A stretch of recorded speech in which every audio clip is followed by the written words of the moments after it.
inside, and Crockett will hold him off that time by Mick Ross in second, but Mick gets a good run coming off at 2, takes that lead.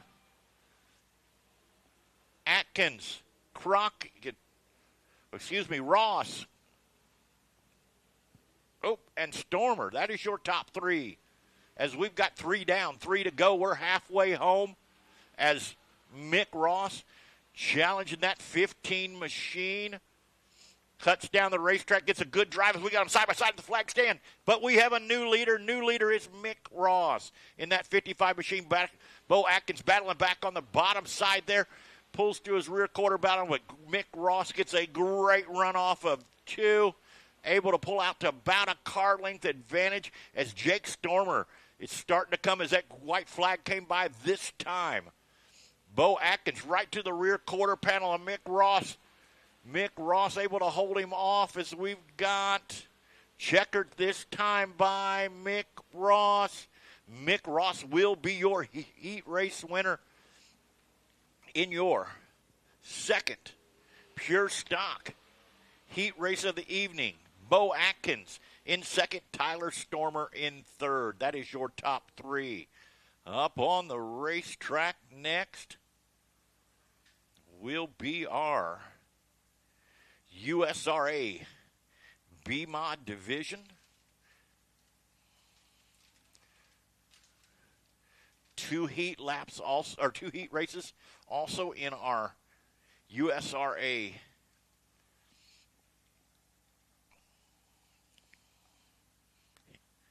B-Mod division. Starting on the pole in the 18M machine, that is Chase Moulton.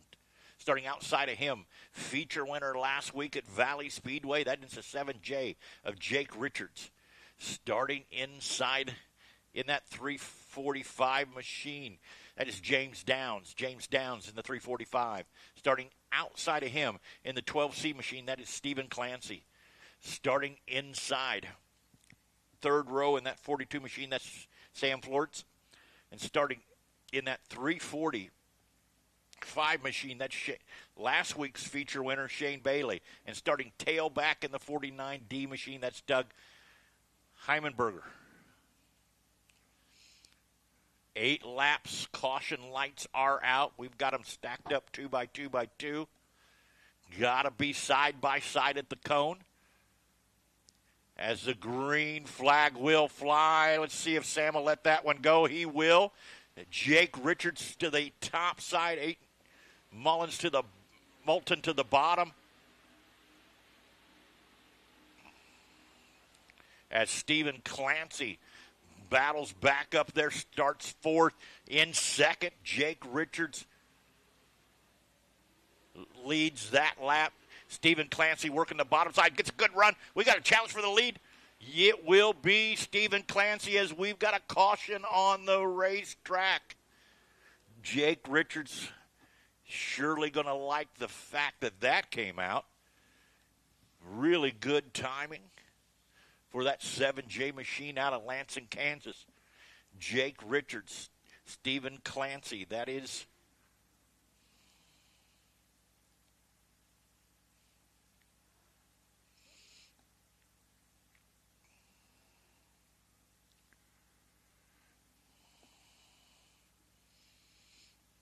if you are watching on my race pass, we have some scoring problems. And I say that, we got some transponders that aren't picking up in this USRA B-Mod event. But your leader is Jake Richards. Second, that is Stephen Clancy. Third is the James Down. That is your top 3 as we got 1 down, 7 to go. Green flag will fly this time by Jake Richards, Stephen Clancy. Jake Richards working that bottom side. Stephen Clancy on the high side. Pulls up to the right to the rear bumper. Stephen Clancy working that low line. Downs getting in there too. We could throw a blanket over there, but we have a new leader. Yes, we do. That time by Stephen Clancy. Jake Richards battling back there on the bottom side as we've got him 2 by 2 going down the back stretch. Jake Richards working that low line. Stephen Clancy down. Great battle for that second place position as we've got one around the 18 machine. Up Chance Bullet, able to get a refire. We are going to stay clean and green. Stephen Clancy, Jake Richards, Downs. That is your top three as Shane Bailey able to get up into that fourth place position. Coming from the back there. As we're going to get into some lap traffic as Chase Mullet had got around there, was able to get it pointed in the right direction, get a refire, but Steve Clancy clipping them, picking them up and putting them down.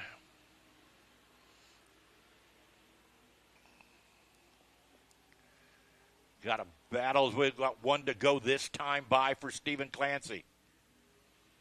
Jake Richards, Downs, Bailey.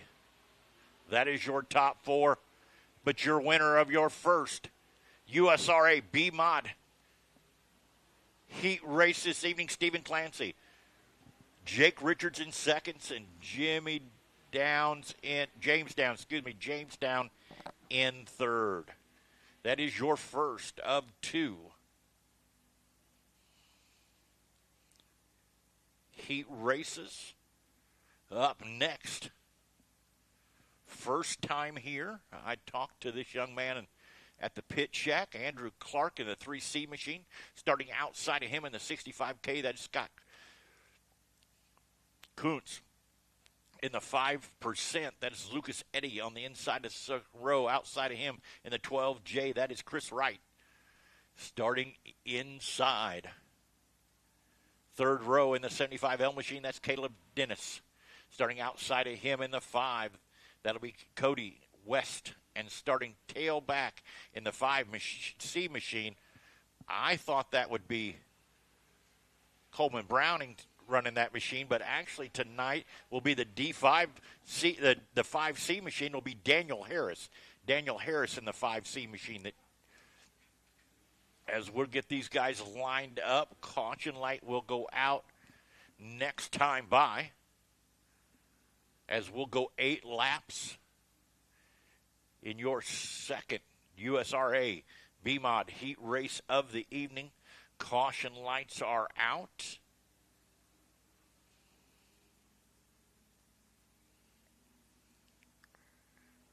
Little bit faster pace there for the 3 machine of Clark, but green flag will fly. Green flag will fly. Oh, as we've got one up against the wall. Going to be able to keep going. It looks like it. We're going to stay clean. Green. The 12X of Chris Reif up on the wall, trying to see if anything's damaged on that car, as the 65 machine of Scott Coons off to an early lead. Andrew Clark in second. The 12X machine of Chris Wright will pull to the infield. We'll stay green as we've got one around. That is the 5%. What we're going to stay, yes, we are going to stay green.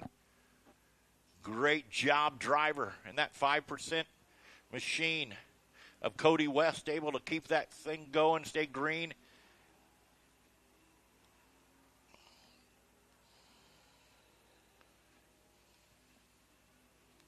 As a 65K, we're halfway home, 4 down, 4 to go. The 3C of Andrew Clark. And the 5C of Daniel Harris. Daniel Harris cutting into that lead, trying to run the top 2 down.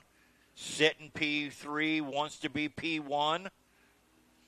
As Andrew Clark starts to cut into that lead, working that bottom line of that 65 machine of Coons. May have a battle cooked up here just a second for that P1 position. Andrew Clark not able to make it work that time by. We're going to have one more lap to see if he can make it happen. Andrew Clark.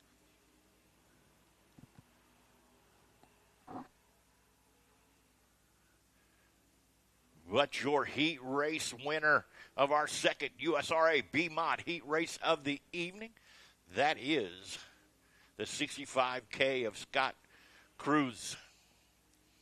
Second will be the 3C of Andrew Clark, and third, the 5C of Daniel Harris. That is your top three.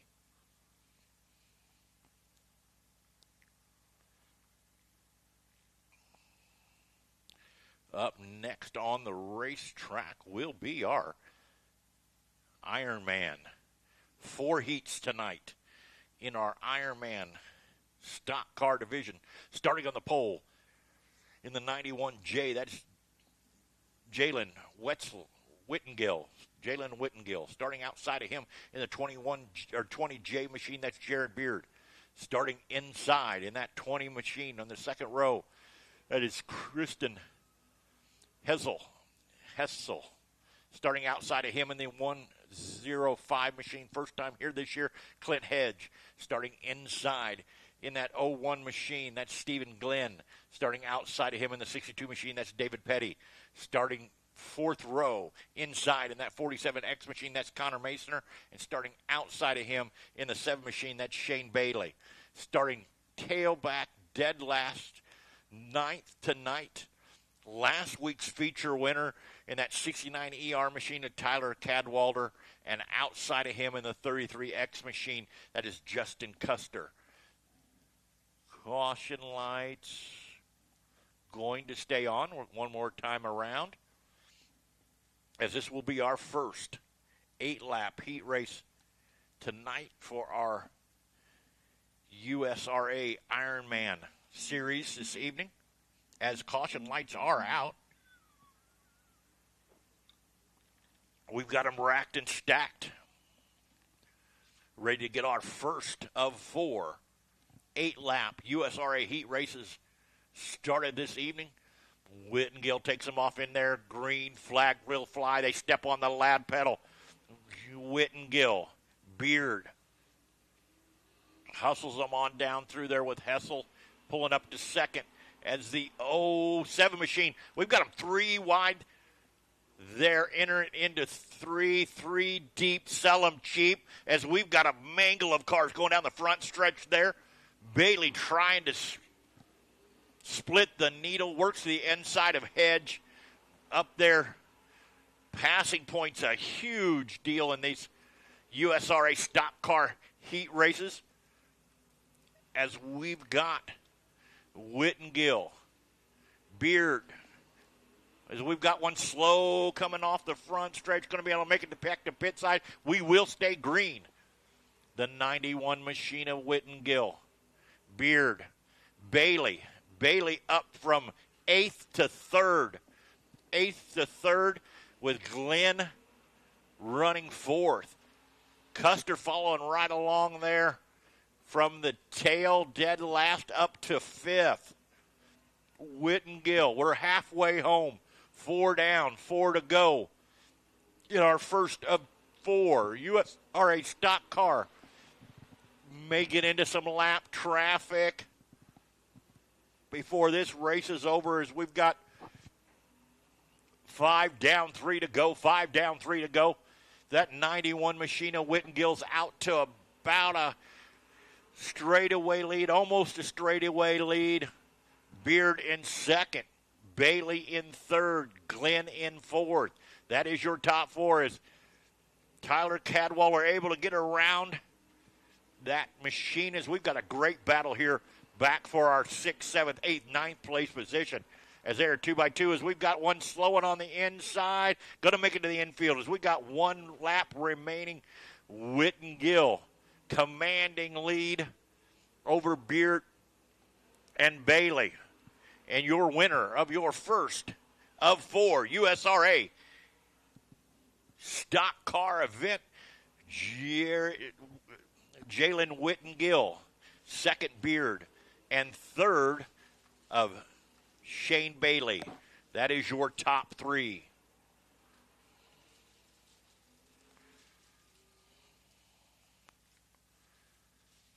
Man, oh man, if this is what we can expect, we're going to have one heck of a night of racing here in our USRA Ironman stock car.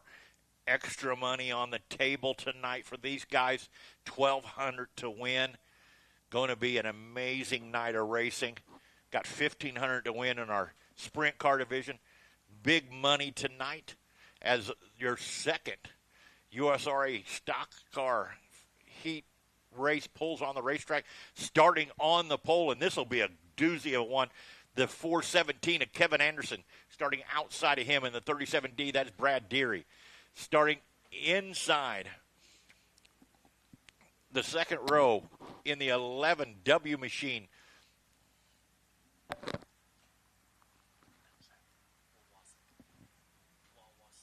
Wawasa. Jared Wawasa, starting outside of him in the 05 or OF machine. That is Mason Beck. Starting inside that 13D machine, that is Brian Peters. Starting outside of him, pulling double duty tonight. Already raced his heat race in his pure stock, but that's the third 34X of Mick Ross. Starting inside in the 22R machine, that's Todd Riesel. Starting outside of him in the 54 machine, that is Alan Ovig. Starting tailback, extremely fast race car, the 37 of Randy Foote. And starting outside of him in the 10A machine, that is Jonathan Peters. That is your lineup for your first or second USRA Ironman heat race of the evening. 8 laps will go. Caution lights will be going out this time by.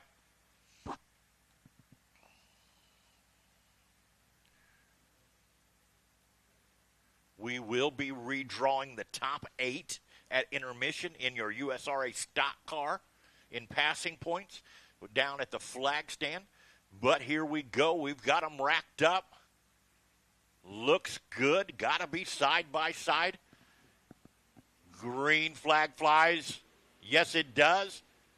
On the loud pedal. And out front, Deary to the lead.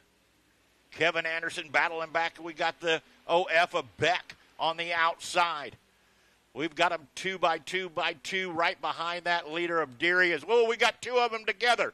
One to the infield. That is the 13D of Brian Peters. Able to keep it going. We're going to stay clean and green as Deary, Anderson, the 11W. Nope, not going to be able to get by this time by a Beck. Beck in third. Beck got a little different line going back. The 11 machine, W machine pulls back down there, working that low line as you've got Mick Ross right there waiting to pounce. 11W changes up his line, back to the third place position as you've got to run down the back stretch for that fourth place position. Mick Ross able to make the pass. Mick Ross up into your top 4 as they get together. Little right side romance going down the front stretch between that 34 machine and that 11W machine. Deary. Anderson changes up his line there, gets a little bit better run, runs right to the rear bumper of Deary in that 37 machine. Evan Anderson might have just found something as Mick Ross is going to challenge for that P3 position. We got a great race for that third, fourth place position as we've got racing all over the racetrack, but great drive down. Mick Ross into third. Ross from 6th to 3rd. But looky there in that 37 machine coming from 9th up into 6th. Foote trying to make that car a little wider as we got the white flag out. And we've got a new leader. Kevin Anderson was able to get around Deary. told you that he had found something. Kevin Anderson, your heat race winner in your second. And that was a doozy of one. Multiple leaders. Kevin Anderson, Deary, Mick Ross, that is your top three. My, oh my, I didn't even see that happen. It happened so quick. But I'd seen that Kevin Anderson had found something up there on the racetrack, was taking a little bit of a different line, using the momentum of that hill, running down the hill there, or what we would call, racers would call D in the racetrack off. But my goodness, he had found something there. Drove back around Deary, and if you know anything about Brad Deary, that is not easy to do. My. Well, up next in our third USRA heat race of the evening, the 21 machine, that's Miles Mitchell. Starting outside of him in the 2A machine, that is Jamie, and I'm going to butcher this, Andreessen, I believe. But I apologize if I get that wrong. Starting outside of him in the 27 machine, that's Jeff Tinton. Starting outside the fourth position in that 1G machine, that's Pat Graham. Watch that machine. That machine is extremely fast. Starting inside the third row, starting fifth in that 32 machine, that's Derek Green. Another heavy hitter. As a caution light goes out, outside of him, Eddie Knoll in the 15 machine. Jason Anderson in the 714 machine. As we go on down into turns 1 and 2, green flag will fly, green flag will fly. Little right side romance there's on exit of 4, Up from 4th to 2nd already, Pat Graham in that 1G machine. Mitchell in that 21 machine, working that low line. Eddie Knoll up to 5th. Started 6th. Great races. We've got a good challenge on the outside there. That is Green in that 32 machine, channeling for that third place position, as we've got them 2 by 2 by 2 coming off of 4, and we've got a new leader. Pat Graham. The 32 machine of Green up from 5th to 2nd. Challenging goes right to the rear bumper of Graham, as we've got a great battle here in our third USRA heat race. We got them 2 by 2 coming out of 2 down the back stretch. Green working that high line, Graham working that low line, and we will have a new leader this time by. That is Green, Derek Green in that 32 machine. Graham in the G1 machine, and in third,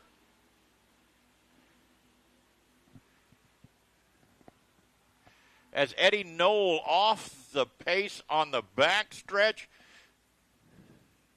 The 27 machine of Tinton. Eddie Knoll able to make it into the infield. Something awry on that 15E machine. As Green, Graham, Tinton got a battle for that 3rd and 4th place position, heating up between him and it looks like Doug Keller's car started 9th, up to 3rd. Yes, it is, up to 3rd. 1 lap remaining. Doug Keller up from P9 up to 3rd.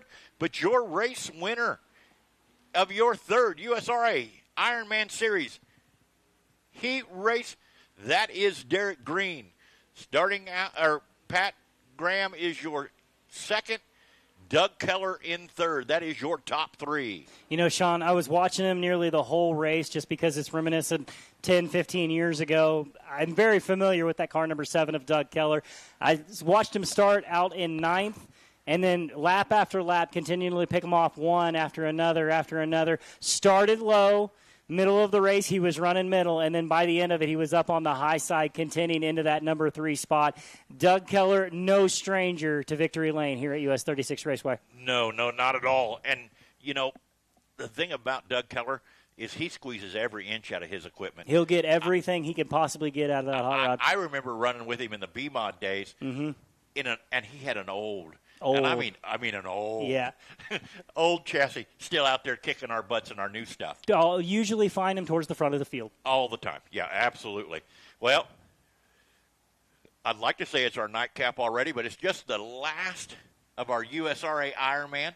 I've already called my 75, so you get to call your 25. Rick's Your number Alex went. Daly. Your number went up. Now we're at 111 total. My number didn't increase. You got more cars. I appreciate that. Well, that's the way it works. It is what it is. But your fourth and final USRA, he races, pulling onto the racetrack now in the 10W. That is Mike Wawasik. Starting outside of him in the 4 machine. That is Todd Staley. Starting inside.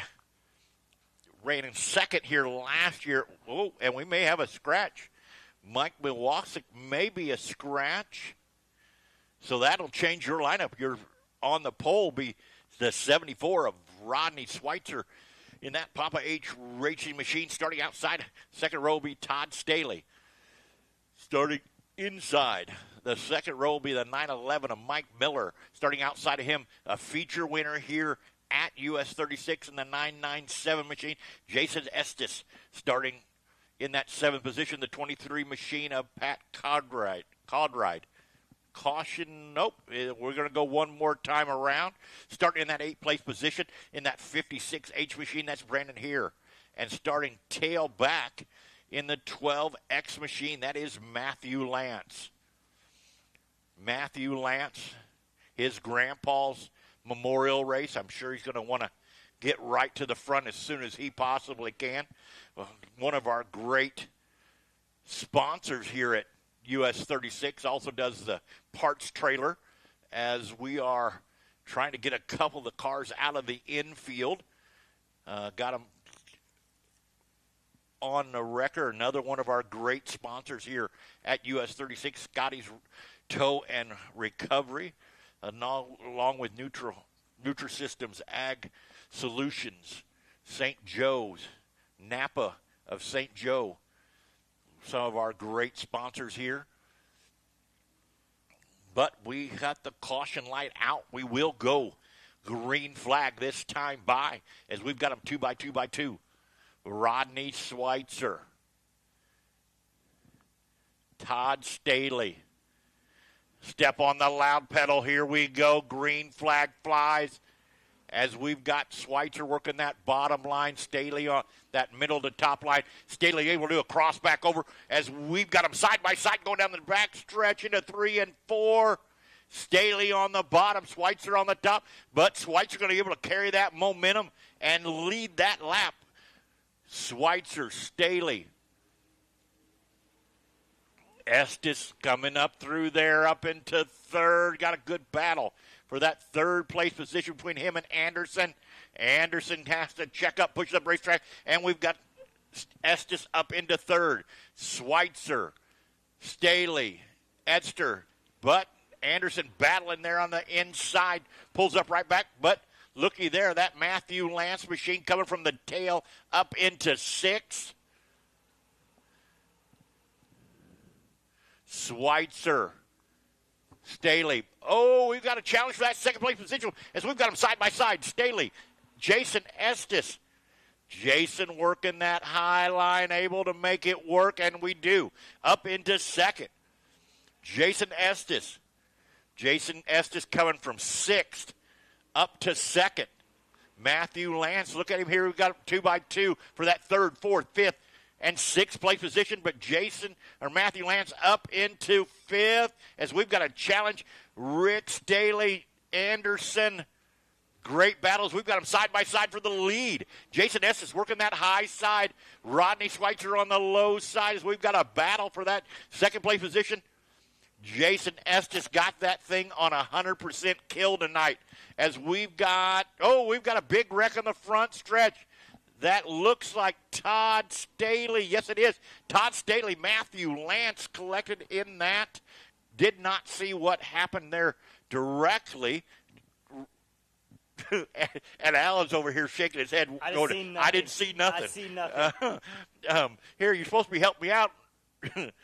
I see nothing. I see nothing. I mean, come on, man. You got to be my sidekick tonight. Come on. Hard racing action out of turn number 4 was all I seen. Yes, it was.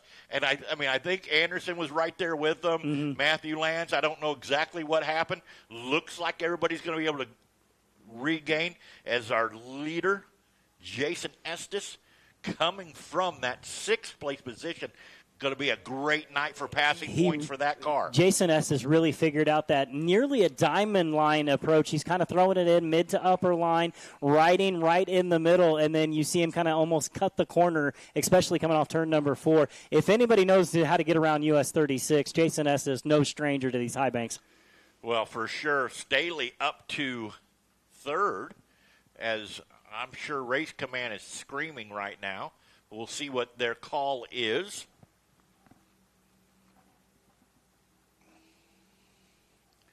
That'll move the 911 machine of Mike Miller into that 3rd place position. Anderson into 4th. The 23 machine of Paul Conroy. That will be your top 5 as they're getting Matthew and Staley into the right positions. It looks like the lineup is correct. Yes, it is. And we'll give them 1 to go. This will be a single file restart, but in our features, we will be going Delaware double starts. They'll give them a couple times, and then we'll go single file from then on out. That's kind of the way it works. But Estes leads them off. Rodney Schweitzer wants that P1 position back, I'm sure. As Estes leads them off into 3 and 4, green flag flies, steps on that loud pedal. And yes, it is. Rodney Schweitzer right to the rear bumper. Jason Estes. Jason changes his lineup there just a little bit.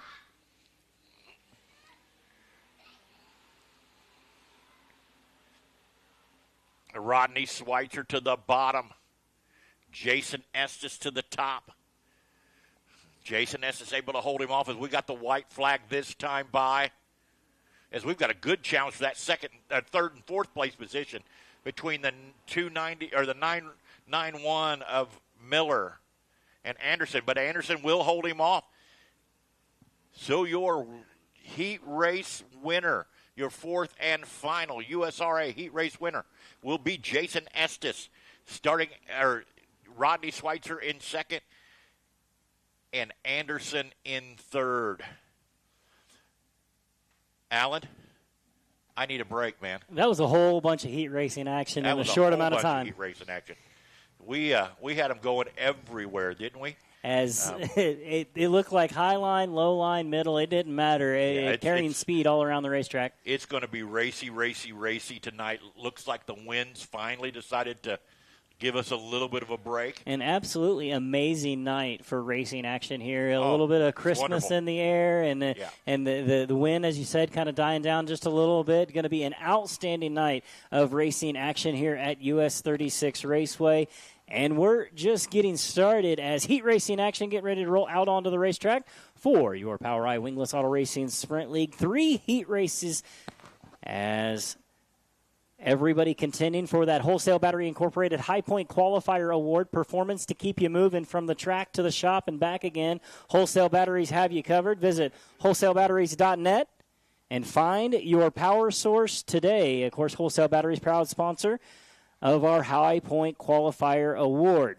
Flying A Motorsports Heat Race number 1, rolling out onto the racetrack. Of course, Flying A Motorsports, the number 1 source for high-performance haulers from racers to road warriors. We've got the ride to get you there.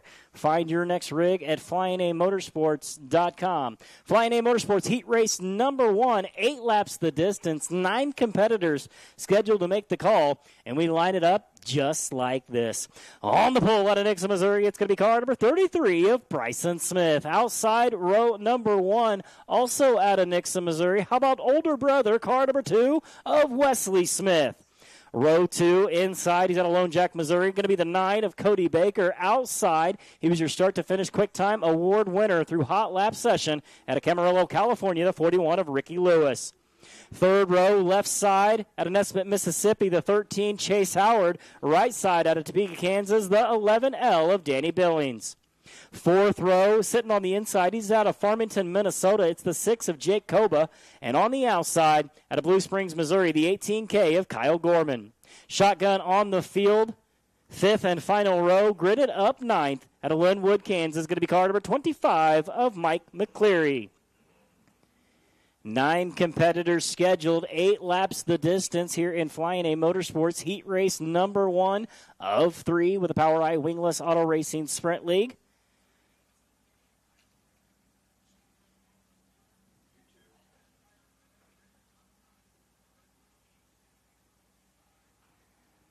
As competitors still making their way out here onto the racetrack again, looking for the 33, Bryson Smith, and the 2, Wesley Smith.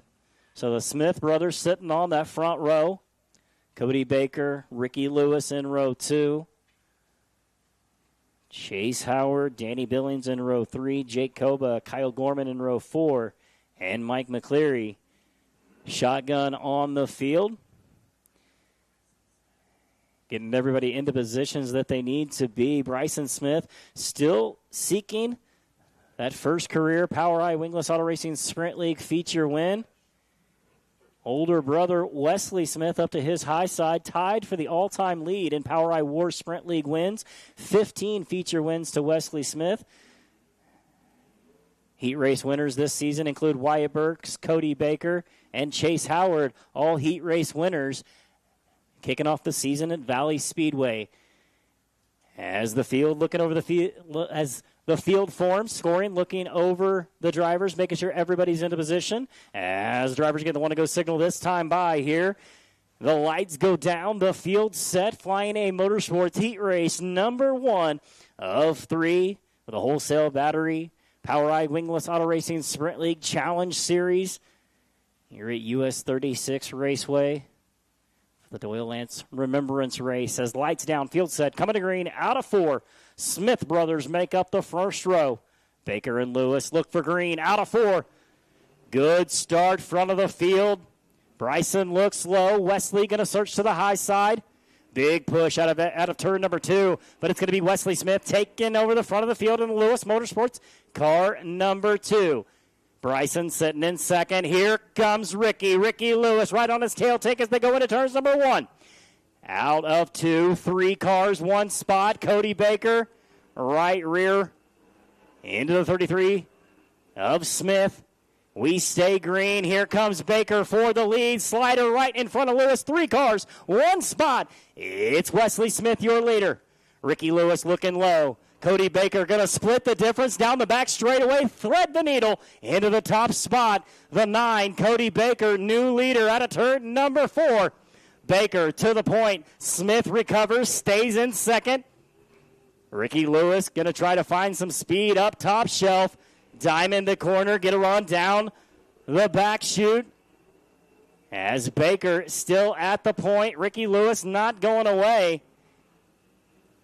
Wesley Smith contending right there in P2.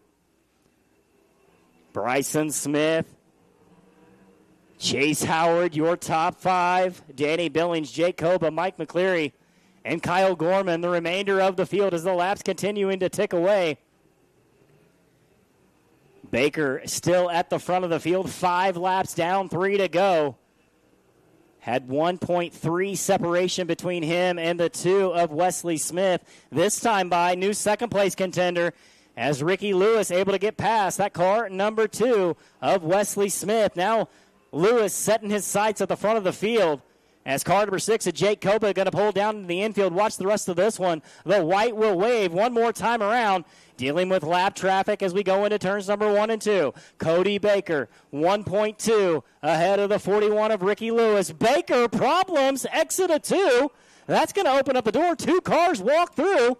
Ricky Lewis to the front of the field. Baker recovers as Lewis wins heat race number 1. Cody Baker to second. Wesley Smith finishing in third. Chase Howard up to 4th. Bryson Smith in 5th. Danny Billings, Mike McCleary, Kyle Gorham, and Jake Koba unofficially rounding out the field here in Flying A Motorsports heat race number 1 of 3 with your POWRI Wingless Auto Racing Sprint League. Ricky Lewis, heat race winner. Cody Baker second, Wesley Smith third, Howard Bryson Smith, Danny Billings, Mike McCleary, Kyle Gorham, and Jake Koba unofficially the field. So Ricky Lewis gaining heat race win here in Flying A Motorsports heat race number 1. That'll be Ricky Lewis's 5th heat race career win with the POWRI Wingless Auto Racing Sprint League. His first heat race win of 2025 in POWRI War competition. So 1 heat race in the books as we've seen our quick time award setter, Ricky Lewis, go from 4 to 1. That's a whole bunch of passing points. It's going to be hard to beat him as you combine qualifying points and passing points. That sets our feature field. Top 16 automatically advance into the A main. Everybody else has to race their way in through semi-feature competition. Heat race number 2 rolls out onto the racing surface, and of course this one being brought to you by Eibach Racing. Eibach Racing, built to perform and plan for victory. Eibach Racing is where winning begins. Visit eibach.com for the full 2025 shopping catalog. Your Eibach Racing heat race number 2 of 3 with the POWRI Wingless Auto Racing Sprint League. Going to line up just like this. On the pole out of Overland Park, Kansas, going to be car number 2H of Luke Howard. Outside row number 1, out from California, the 00 of Jeff Ensign. Row 2, left side, he's out of Lone Jack, Missouri, going to be the 77, the gentleman Jack Wagner. And right side, out from Phoenix, Arizona, it's the OG, Kyle Shipley. Third row, looking on the inside out of Lone Jack, Missouri, it's the Hammer, Samuel Wagner in the 73. To his right side out of Independence, Missouri, going to be car number 15E of Dakota Earls. And fourth and final row, going to find the 13B out of California, Missouri, Brock Elliott on the inside. And the 26 out of Raymore, Missouri, the Zachary Clark on the outside. Eibach Racing heat race number 2 of 3 with the POWRI Wingless Auto Racing Sprint League rolls out to the racetrack. 8 cars scheduled for 8 laps the distance. Passing points of the utmost importance.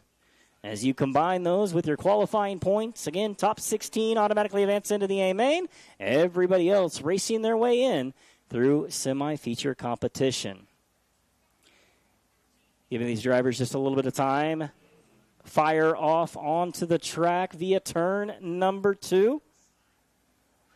So we would see Ricky Lewis gain his first heat race win of 2025 from the outside of row number 2. Gains a whole bunch of passing points in the process. He earned the most in our start-to-finish qualifying. So I'm going to go off on a pretty big limb here. I'm going to go ahead and say Ricky Lewis is going to be a tough man to beat for our Wholesale Battery High Point Qualifier Award. And, of course, the driver who does earn our Wholesale Battery High Point Qualifier Award, that's the driver who is going to start pole position for tonight's feature event with the POWRI Wingless Auto Racing Sprint League.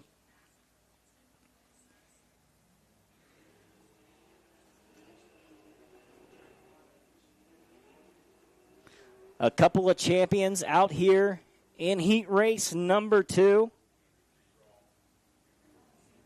As you go back to 2023, it would be the 77, the gentleman Jack Wagner, our POWRI War Sprint League champion last season. Younger brother Samuel Wagner earning the crown as he's lined up third row on the inside.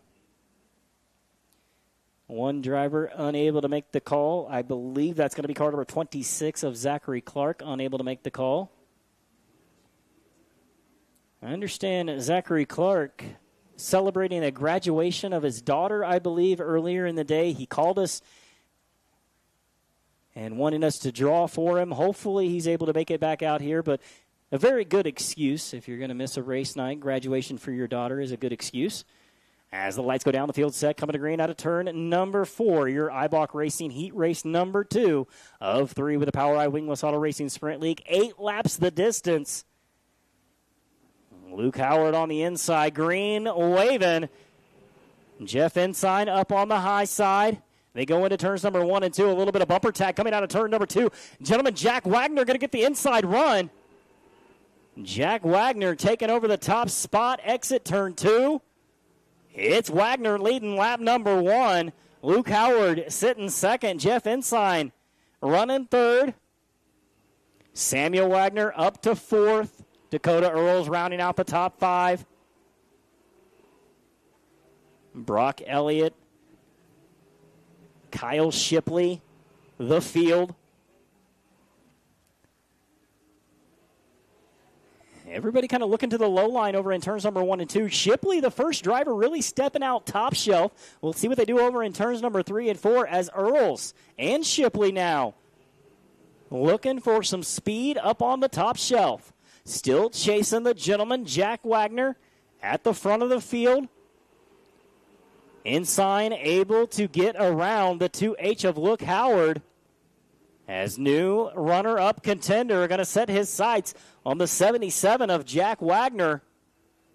Last time by, Wagner had that spot by over 2 seconds. As Ensign trying to gain some ground, looking to the low line in turns number 3 and 4, but Luke Howard right there as well. Wagner able to extend that lead out. Now it's 2.3 over the 00 of Jeff Ensign.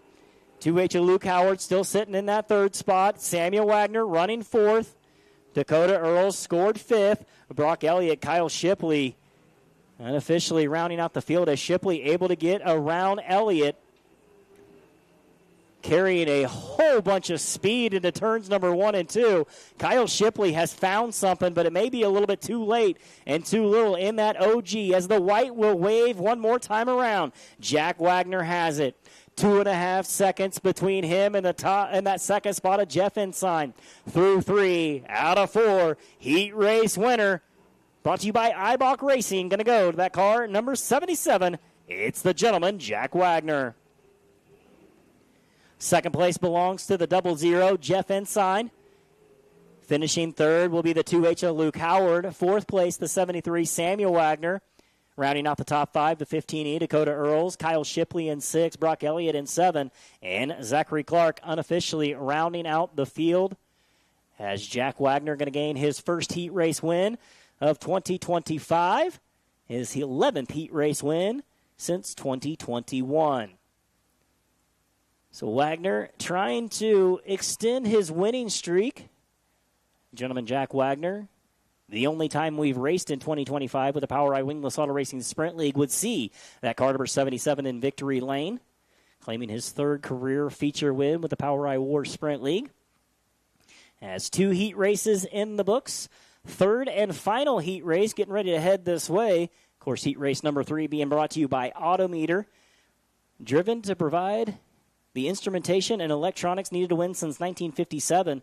Take control of your performance today at Autometer.com. Autometer, proud sponsor, heat race number 3 of 3 with the POWRI Wingless Auto Racing Sprint League. 8 laps the distance, 8 competitors scheduled to make the call. We line it up just like this.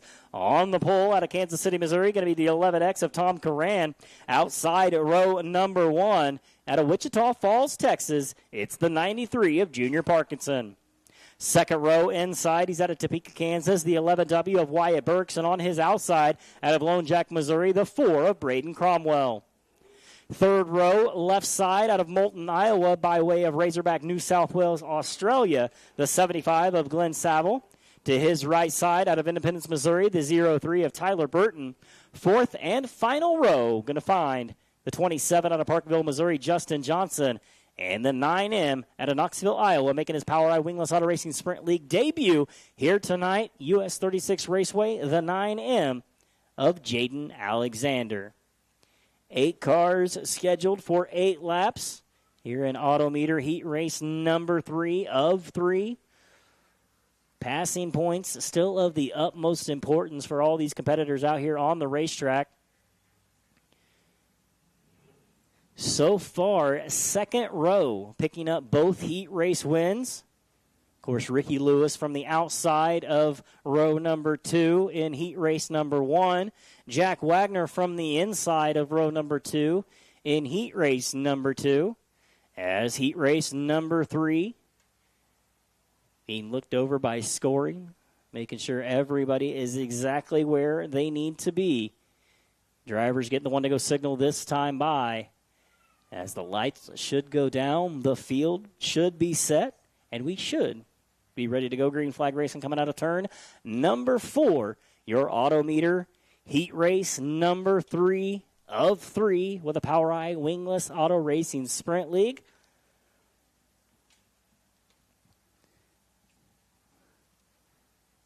Tom Curran, Junior Parkinson, Wyatt Burks, Braden Cromwell, Glenn Saville, Tyler Burton, Justin Johnson, and Jaden Alexander. Lights down, field set, coming to green, out of 4.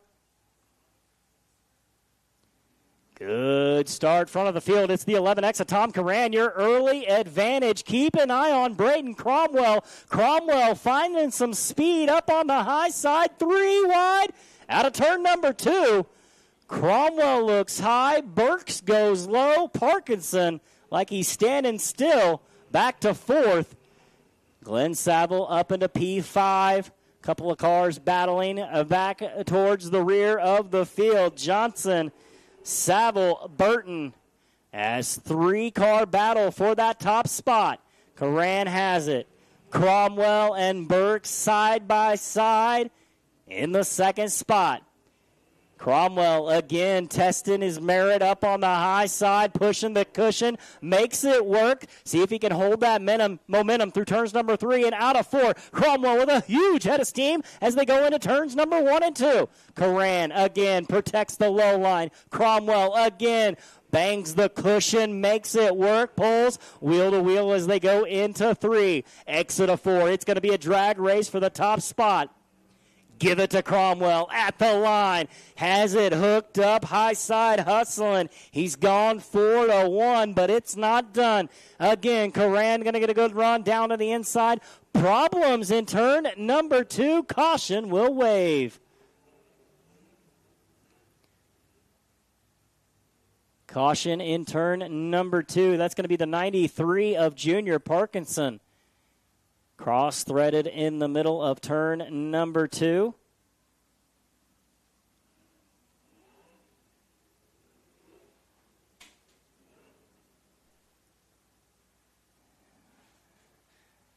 And get that car righted, fired off. See if he's able to tag it to the rear of the field.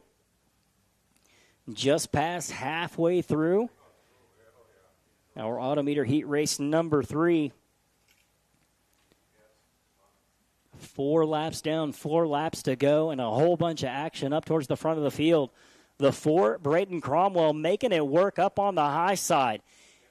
You've seen him start out this heat race, and he just flat-footed it right into turns number 1 and 2. Made it work, banging off the cushion in turn number 2, getting that momentum down the back straightaway, and then it was a run off turn number 4 that put him at the front of the field in car number 4 for Cromwell.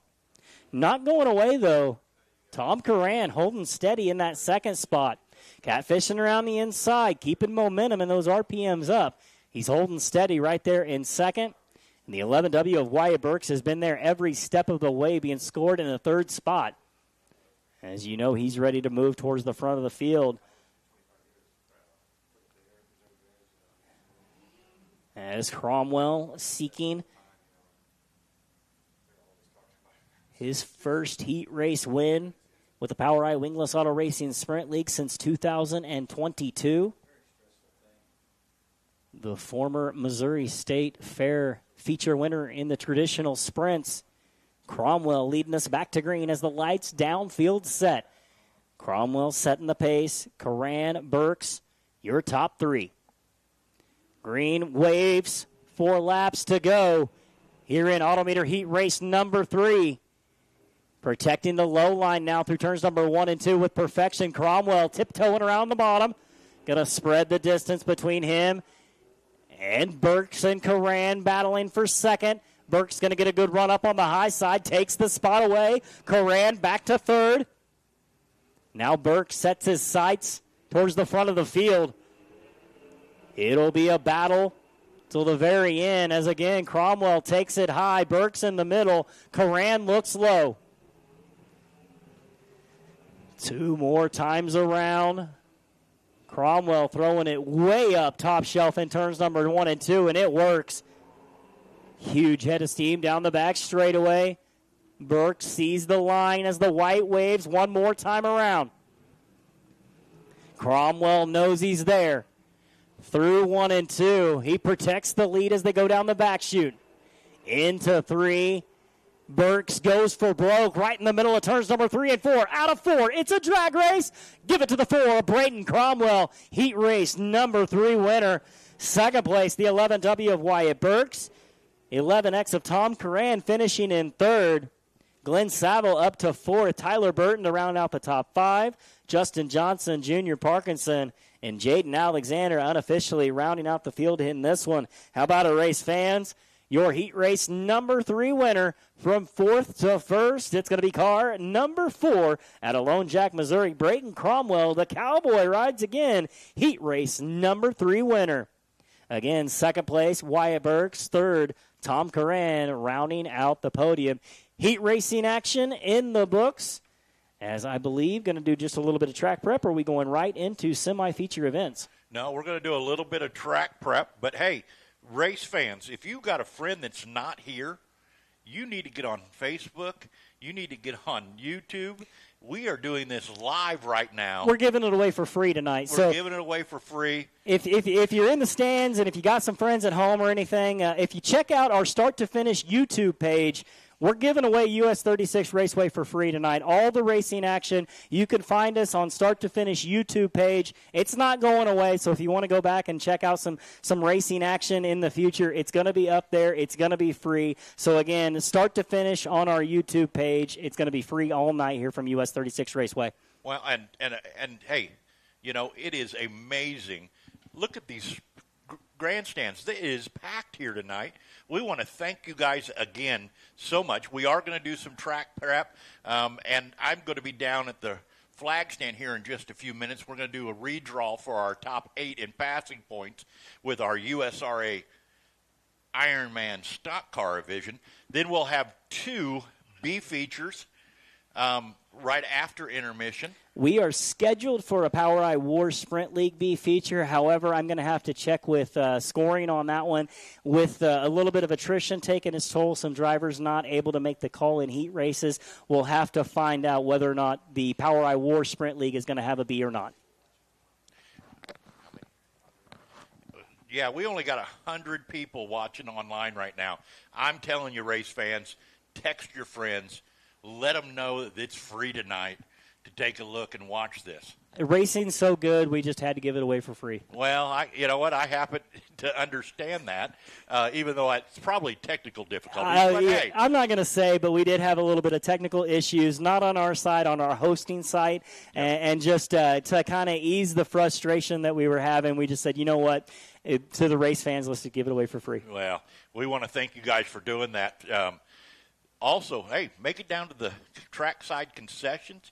Get your guys self something nice to eat, a cheeseburger, hot dog, hamburger, Frito pie, one of my favorites. Or go see Cody over at the Beer Shack and get yourself a cold beverage to drink, a little adult soda. But if you are drinking, please have a designated driver, as we want to make sure you make it home safe tonight. As we're going to take a little bit of intermission, we're going to do a little bit of track prep, see if we can knock down a little bit of this dust for you guys. Again, we'll be doing the redraw down here in just a few minutes. But again, get your something to drink, something to eat, get your belly full, as I think we're going to have an unbelievable night of racing in our feature events tonight. What do you think, Alan? Setting the stage for some outstanding action. I mean, not a single one of our heat races in the non-wing sprints was won from the front row, so a whole bunch of passing. Heat race 1, 4-1. Heat race 2, 3-1. Heat race 4, 4-1. So, I mean, we had, that's 8, 9, 10, 11 cars pass, and that's just from our winners. Well, and in our USRA stock cars, we had Jason Estes come from 9-1. Yeah, and then I mean, it was amazing. And then Doug Keller doing the 9-3. I think Estes went 6-1 on his. 6-1. So I mean, right. Like you said, just the racing alone for the rest of the night, the remainder of the racing action here. I'm excited, and I have one of the best seats in the house. Well, I mean, we could just shut the lights off and go home now, as much racing as we had, but we're not going to do that. Nope. We're going to make sure we get a full night of feature races. As these drivers, you can see some of them out on the racetrack checking it out. they don't understand. We're getting ready to do a little farming, so everything's going to change. I may have done a sneak peek on some of these semi-features, and I'm going to throw it out here, one of the biggest cliches of all of what we do. This could be feature racing at any other local track on any given night, and these are the semi-features when we get into the stock car division. Yes, for sure. It's that loaded where you could see drivers advancing 4, 6, 8 positions in the semi-feature, and that's just to try to race their way into the main event. Yeah, for sure. I mean, it's going to be amazing. I'm trying to pull up the lineups right now for our Bs just to see what they're going to be. And for our USRA Ironman series. But yes, you're right. I mean, we've got last week's feature winner here starting through P3 tonight in our B feature. Not our A feature, but our B feature. And a guy that I think has one of the coolest last names here tonight, he's starting down there, 7th position out here. He was being scored, battling for the lead in his heat race. A little bit of a miscue. Todd Staley kind of shuffled around a little bit. He's going to be starting 7th position for B feature number 1. Well, it'd definitely be a car to watch. I mean, you got Connor Masoner. The young shoe, Eddie Knoll. This is a stack. Yeah. And this is just the first B feature. I haven't even pulled up the second one yet.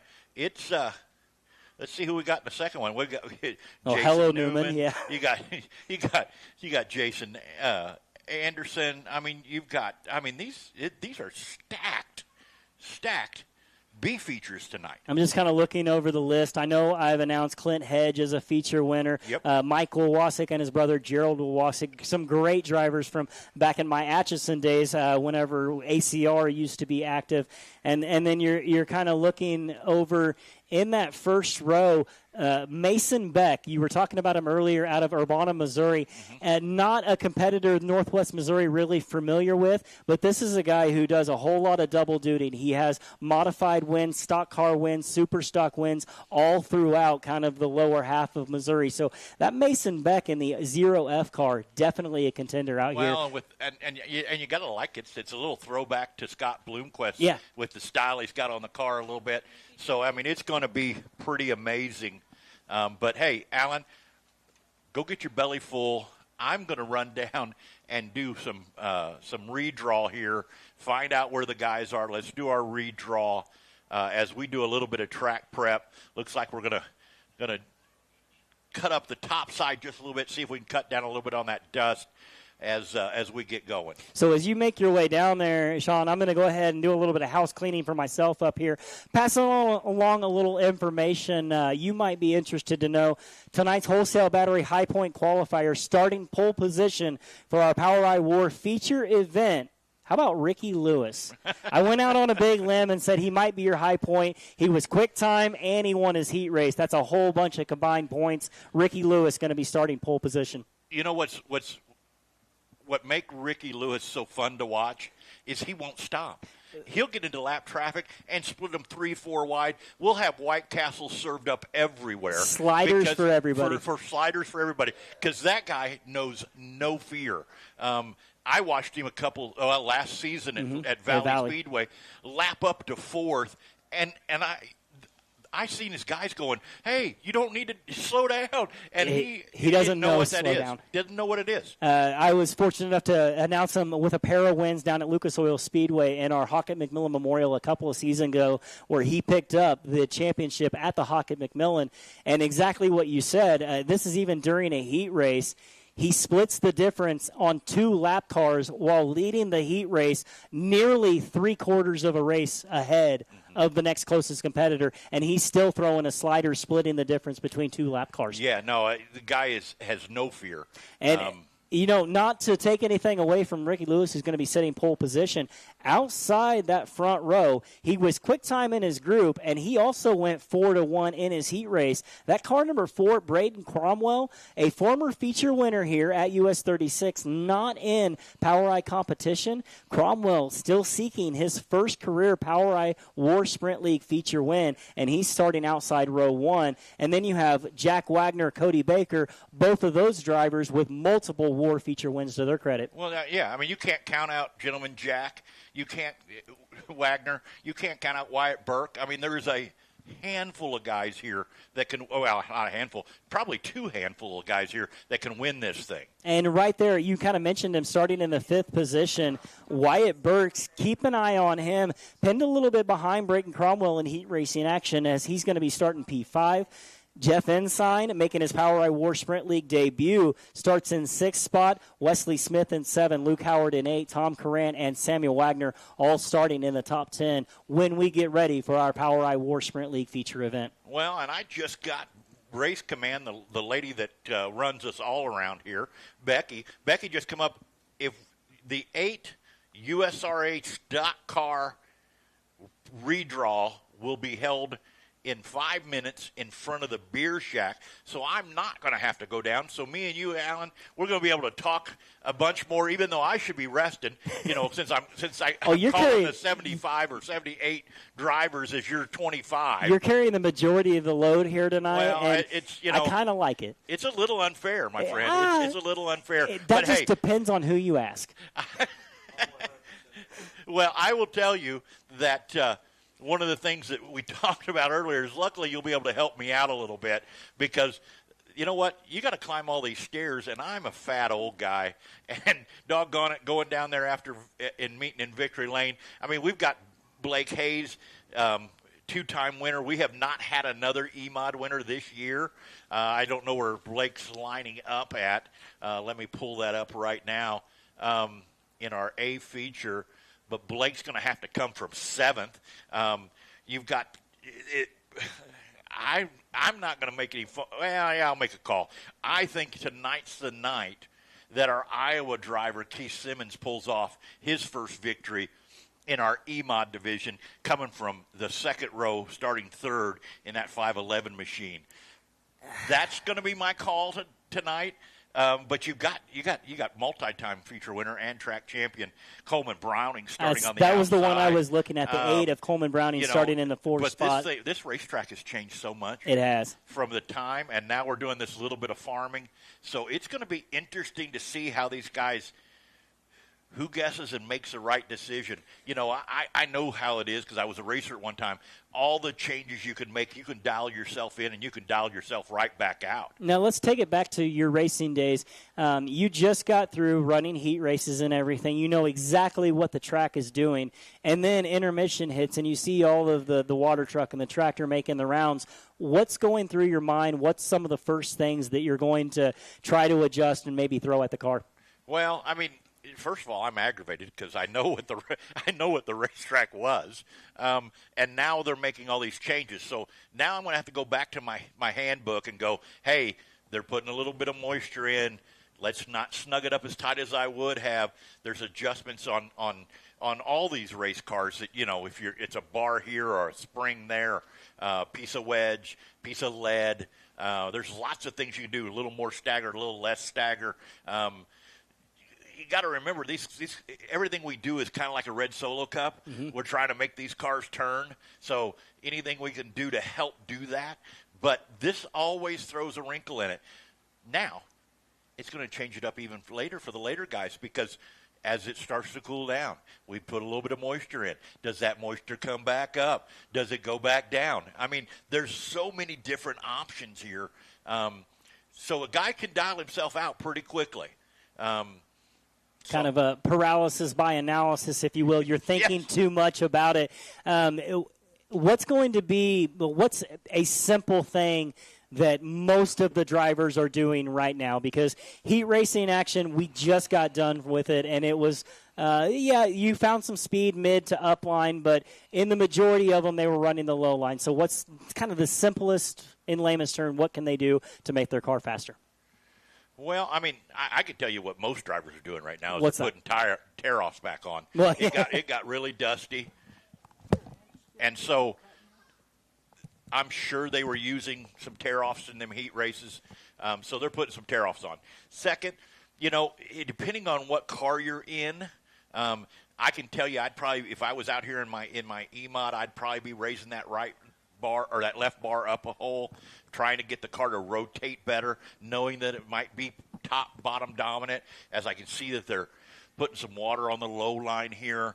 They're going to do a little bit to the top. I can see that they're going to do that. So early on, the low line's probably going to be the preferred line until they get it ran in. And I may even throw a little bit of extra stagger at the car. Basically what that means is I'm going to put a smaller tire on the left and then the right. And normally when I was racing, I liked about 2 to 2.5 inches of difference. I probably am going to make it so that it's a little bit more than that. But those are all simple changes. I'm going to make sure the car's full of fuel, get as much rear percentage in the car as possible or as much drive as the car as possible. So there's a handful of things you could do. A lot of it's just mindset, trying to figure out how to muscle around that car. I'm gonna make sure I got a good bottle of water in me, have caught my breath a little bit and calmed down, thought about how I'm going to do this. So all these guys, everybody has a little different deal. My deal was I'd always put my earplugs in, listen to a little music, try to get in that right headspace because, hey, these guys are out here risking their lives because this is a dangerous sport. Very much so, very much so. And we can't think enough good things about safety equipment, safety officials, our tow trucks, and the people who do everything to set the track just as perfect as we can as we progress through the racing night. As still just a little bit of track prep going on the racetrack out there, as again doing a redraw over here at the Beer Shack for the USRA stock cars. Yep. And getting ready for semi-feature action yet to come. Still USRA stock cars and the POWRI Wingless Auto Racing Sprint League, both tentatively on the schedule for some semi-feature action. The rest of them, though, lineups set based off of passing points, and those curious about how these classes are going to line up. Again, we talk about it, harp on it so many times throughout the night. My Race Pass, hashtag get the app. You can follow along, live timing and scoring, see all of the lineups, all of the results, fantasy picks for all divisions in attendance here this evening. So My Race Pass. Yeah, and some other cool things. A lot of these drivers have bios in those, too, that you can go look at. You can get to know your drivers even a little bit better. And it helps out the announcer. It sure does help out the announcer. But anyway, I mean, there's sponsors, achievements. There's lots of things that these guys are adding onto there. And I will tell you that we're going to be playing around here in the next couple of weeks. I'm still waiting on some parts to happen. But you're going to be able to come listen to the races, listen to my announcing when the races are going on. With an earbud in your ear off of My Race Pass. It's one of the coolest features that I've seen them unveil over the last couple of seasons, and that is the announcer feed. Any track that has the capability and just the ability to do it, takes a little bit of equipment here and there, a good solid internet source, but you're going to be sending your live audio feed directly through My Race Pass. So not only will you be able to tune in if there's not a live stream, you'll be able to tune in if you're in the pit and you want to get kind of an inside scope of, well, this guy just went 4-1. What's the announcer saying about the track? Where are we at in our program? You no longer have to tune in to an AM, FM frequency or anything like that. Even though those are still options available, now you'll be able to log in through MRP on the My Race Pass app and just listen in. And that's not just US 36. That's not just Valley Speedway. That has the potential for some POWRI events. That has the potential for tracks all throughout the country because the tracks that MRP have an influence on just endless throughout the country. Well, I mean, unfortunately, as we know, it gets extremely loud. We've got 25 race cars on the track. Sometimes you can't hear me announce it. And as a fan, I want to hear that. I want to have that part of the experience. When I go to a NASCAR race, what's the first thing I do? I go rip my headset. Pop in the earbuds. And pop in the earbuds and go to the races. So I love it for the fact that it's going to give a whole nother realm. As us racers, we've been using it for years with lineups and things like that. Hey, and trust me, as a racer, I love that. Instead of me having to run down to the shack to see it on the old wall, because that's what we had to do years ago. You'd go see the whiteboard marker, and it'd be in a marker, and that's how you lined up, and then you'd have to run back to the car. And as big as this pits is, it takes a while. It takes a long while. And, again, we just talked about it. Being a fat guy, doing all that running was really hard on this old guy. So I really appreciated that when that evolution happened. And now it's just getting bigger and bigger, along with the streaming that we've got going on. I watched racing last night from Eagle Raceway on Flow. You've got Start to Finish. You've got all these others out there. So the experience for the race fan is amazing. I've said it before, and I stand true to this. I don't know of another time where it's better to be a race fan. With all of the technological advances that we have out there, the ability to follow along live at any track all throughout the country, and it's not just the country. Even with POWRI Racing, we sanction in Australia right now at Lake Liddell Speed Bowl. I'm able to get my information and write my press releases all through my race pass, and I don't even have to leave the comfort of my office chair at home. I can follow along on all of our stock mod information and get live timing, get live results, and just kind of have a little bit more information before I get to the track. Because, what we do for a living, we do a lot of prep. And in my race pass, we're just going to keep harping about the good things that it does. That may be one of the biggest positive aspects from my point of view, is just the ability to stalk these drivers, get the results, get their information, their sponsors, and everything that makes my job possible. Well, I will tell you, when we leave tonight, me and my wife will get in the car. Kids will fall asleep about halfway home back to Overland Park, Kansas. Yep. And I'll say, hey, pull up my race pass and let's see who won at Lakeside. Yeah. Or who won at I-35. Well, or who won at Electric City. Yeah. Or who won at Nevada. I mean, I love that I don't ever unplug from the Kansas City racing community, all the racing. Even though I'm here announcing, or on a Saturday night at Valley Speedway announcing, I can still see all of that action going on. And you know what? I'm surprised I haven't pulled it up yet to see what's going on at Eagle right now with the. You kind of mentioned it a little bit of the ride home and everything. And me and my wife and my daughter are going to go an hour and a half up the road back to Macon, Missouri, and stay in a hotel there tonight before we head on to Macon, Illinois for tomorrow night's racing. And while we go there, she's going to be doing the same thing, because I'm going to have those same questions. Who won at Lakeside? Who won at Electric City? Who won here? Who won at Midway? Things like that. Callaway's another one.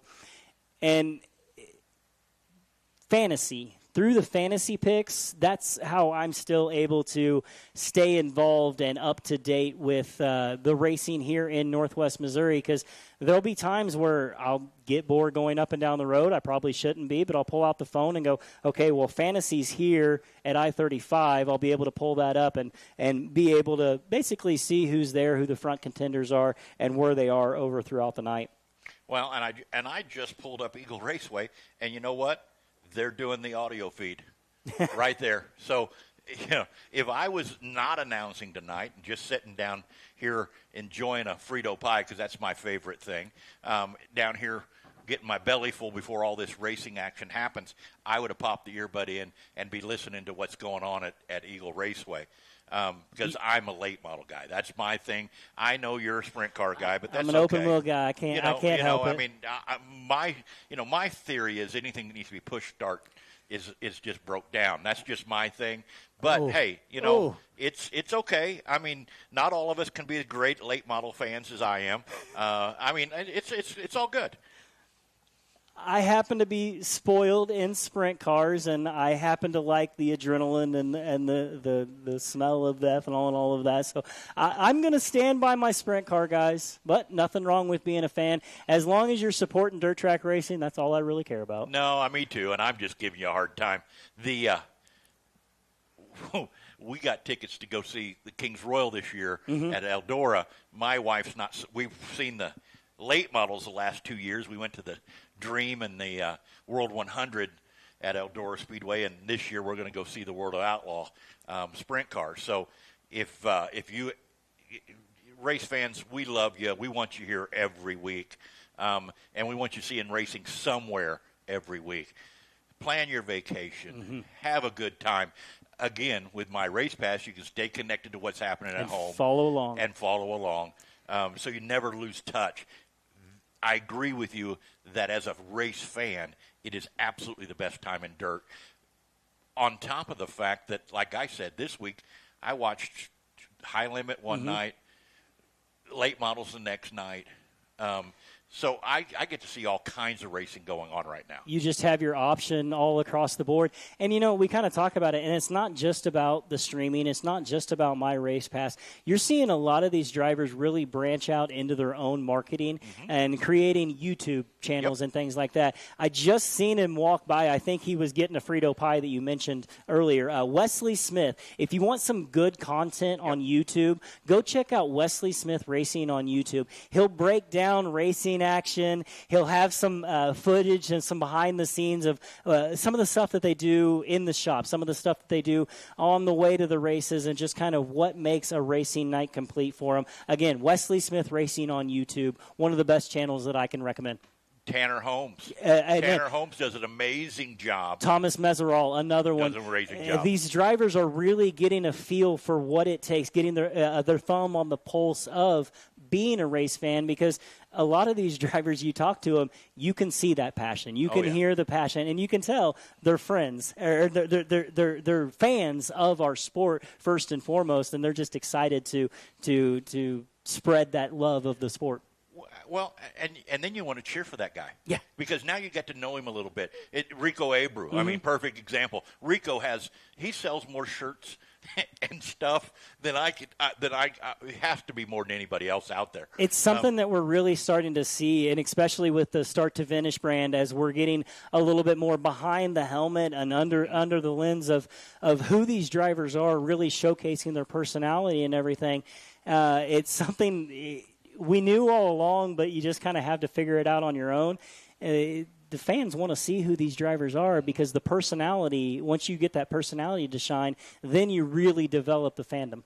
Well, and I tell you what, it's a small world. I will tell you, a lot of you guys remember back when I was racing, I had a Valvoline sponsorship. You know, that happened because I met a little 6-year-old girl in the pits.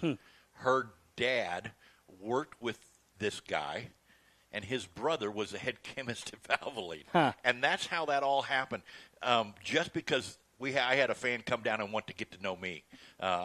They'd done a coloring contest, and sure enough, she'd colored my car and came down to do it. But that's the kind of stuff that goes on.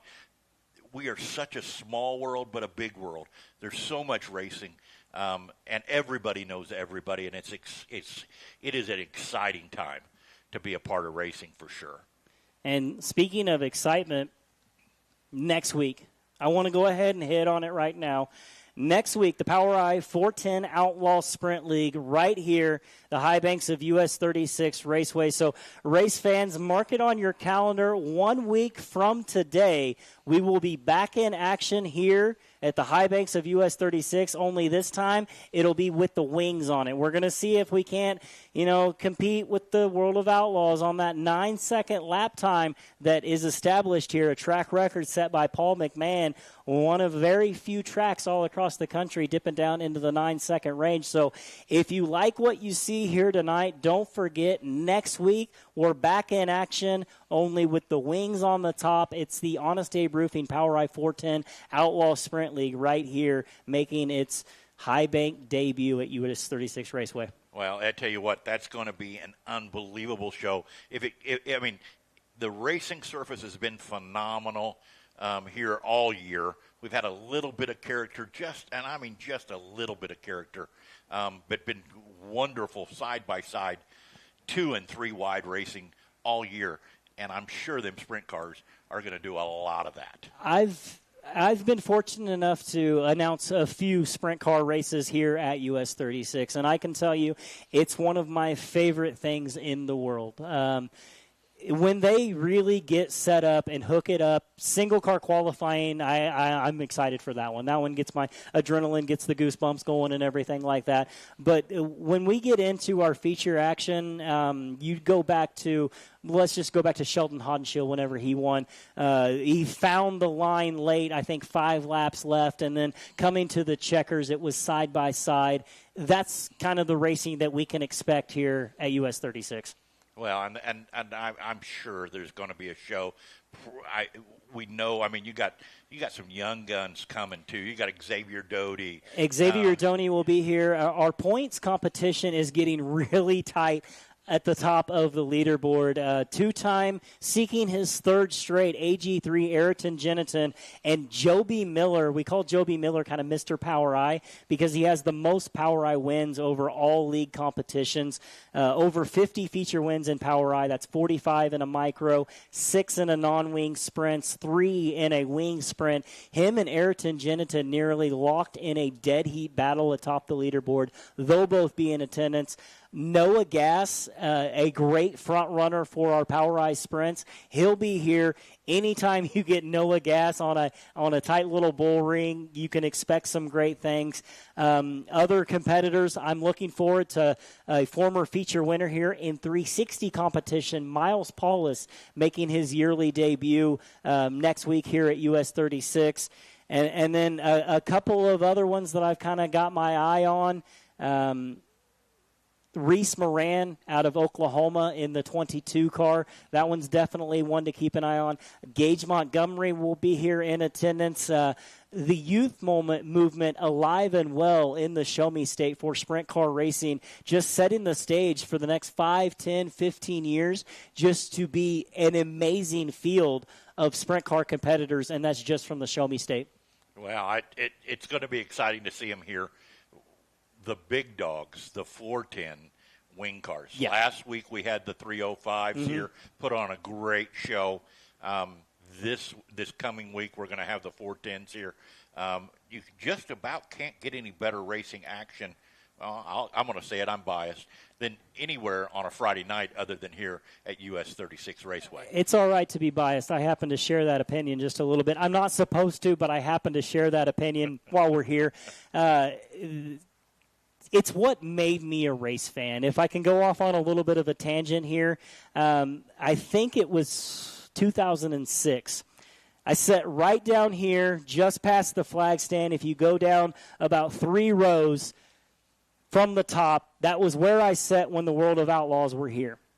The feeling in my chest, the sound, and the adrenaline that I felt of them coming off turn number 4 when they went green flag, I will never forget. And it was at that moment right here at this track where I went, I don't know how, but some way I'm going to be involved in this. And here we are. Yeah, I can tell you I had that same experience as a young boy, about 5 years old, at I-55 Raceway over in POWRI, Missouri. My grandfather had taken me to a World Outlaw race. I will tell you how, as these guys run the racetrack in, farming is over. We're going to get the B feature out here, do a little run-in, make sure the racing service is perfect. But as that 5-year-old little boy, Steve Kinzer won the race. Pretty commanding.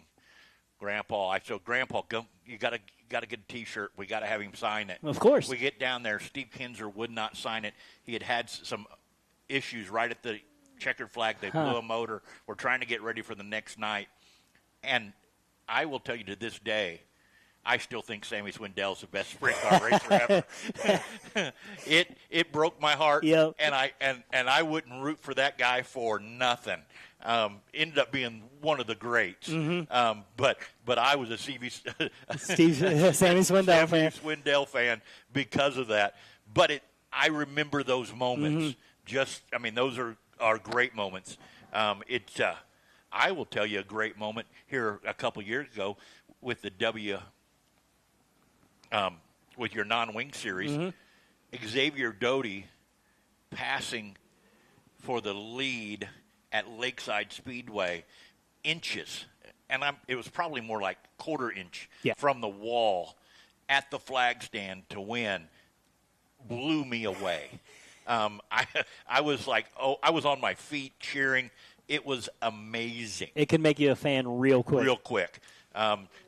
Just like, and I'll tell the story. My wife's down here my wife's never been a sprint car fan. We get rained out. We're not racing. So I said, hey, they're running the Knoxville Nationals. Let's go take a drive. Let's go up and watch the Knoxville Nationals. We go to the Knoxville Nationals, and my wife goes, I could be a sprint car fan. Yeah, sprint car fan. I could be a sprint car fan. This was pretty fun. If you haven't got the chance to go up to the Knoxville Nationals, that one, in my opinion, should be on everybody's bucket list because it is an event, and it's not just a race. It's a week-long event that it has to be. You have to take it all in to experience it to understand what the big hype is. Well, what's so cool about it is just that. Mm-hmm. It is an all-week event. Yeah. The parade, all the things, and to see the community just fall in love and just wrap their arms around that racetrack. And it's, where we've got racetracks going out of business because we've got new subdivisions getting built, and they didn't like the noise, and they didn't like this. Yeah, you talk about community involvement and just community outreach. Everything Ain't nothing like it. Marion County, the whole county just gets involved in that. Nothing like it.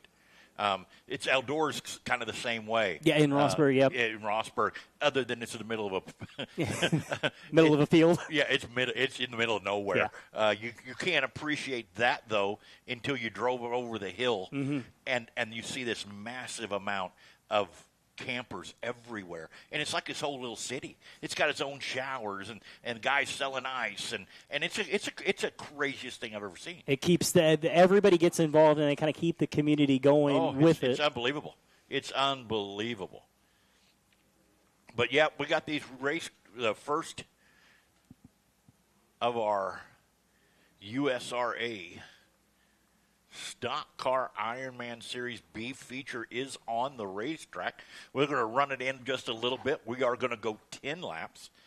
So these are just small dashes as we get this racetrack ran in. Help with a little bit of that dust that you guys had there after we had 110 race cars on the racetrack. Bound to have a little bit of that. Anytime you have that many cars on the track in that short amount of time, you know that there's going to be just a little bit of track prep that you need to get through. If nothing else, just to put a little bit of water down, get everything ironed back down, give these guys a little bit of a chance to catch their breath a little bit. Well, and on top of it, who would have known it would have been so windy today? Oh, my goodness. These guys have done an amazing job on this racing track to battle all those things.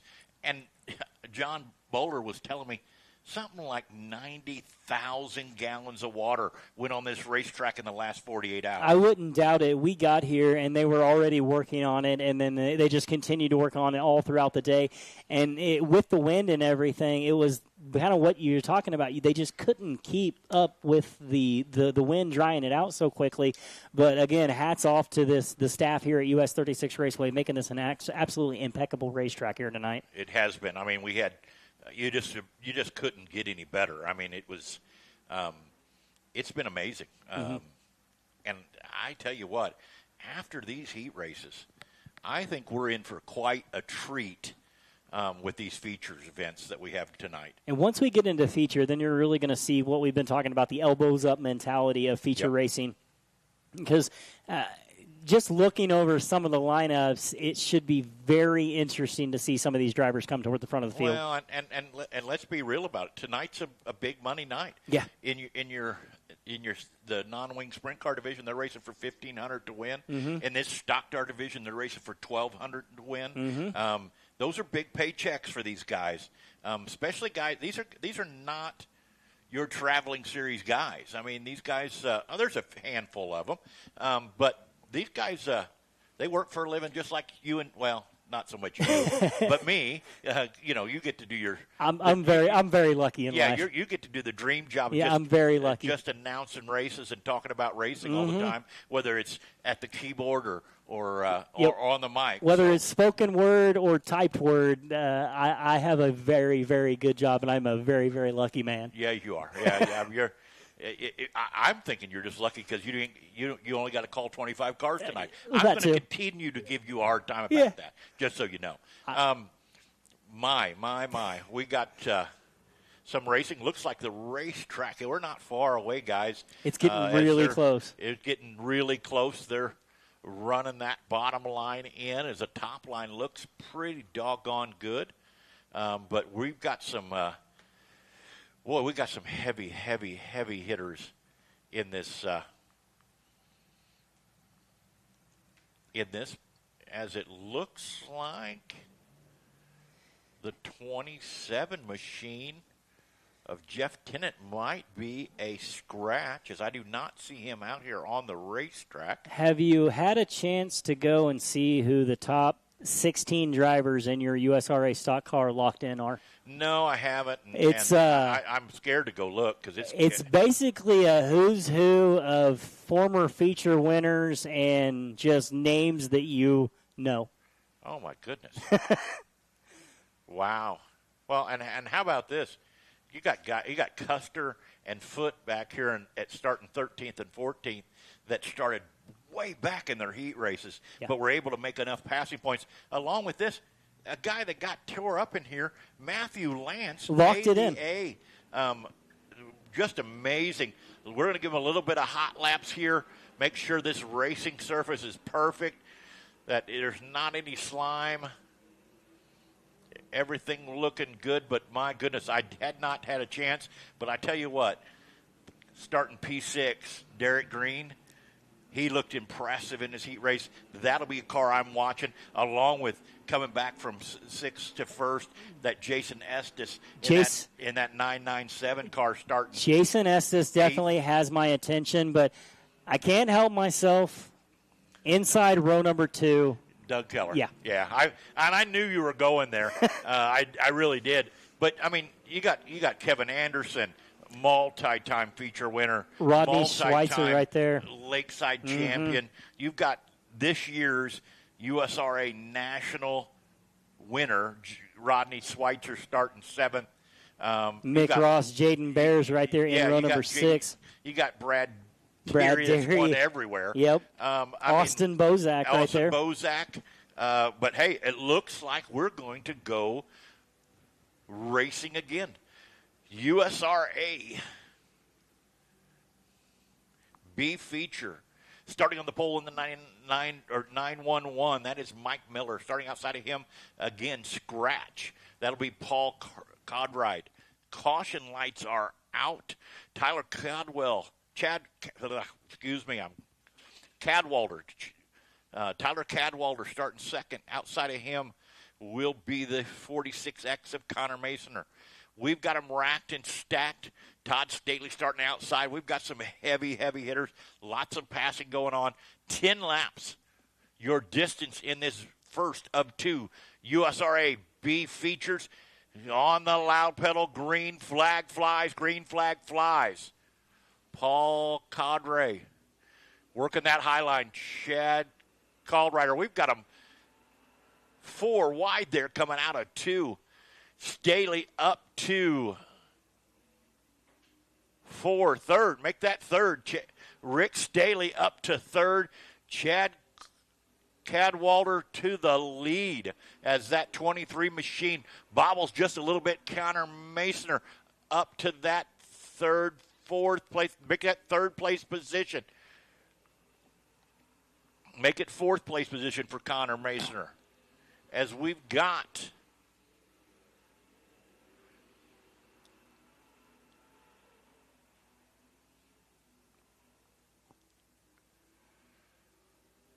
three laps down, 7 to go.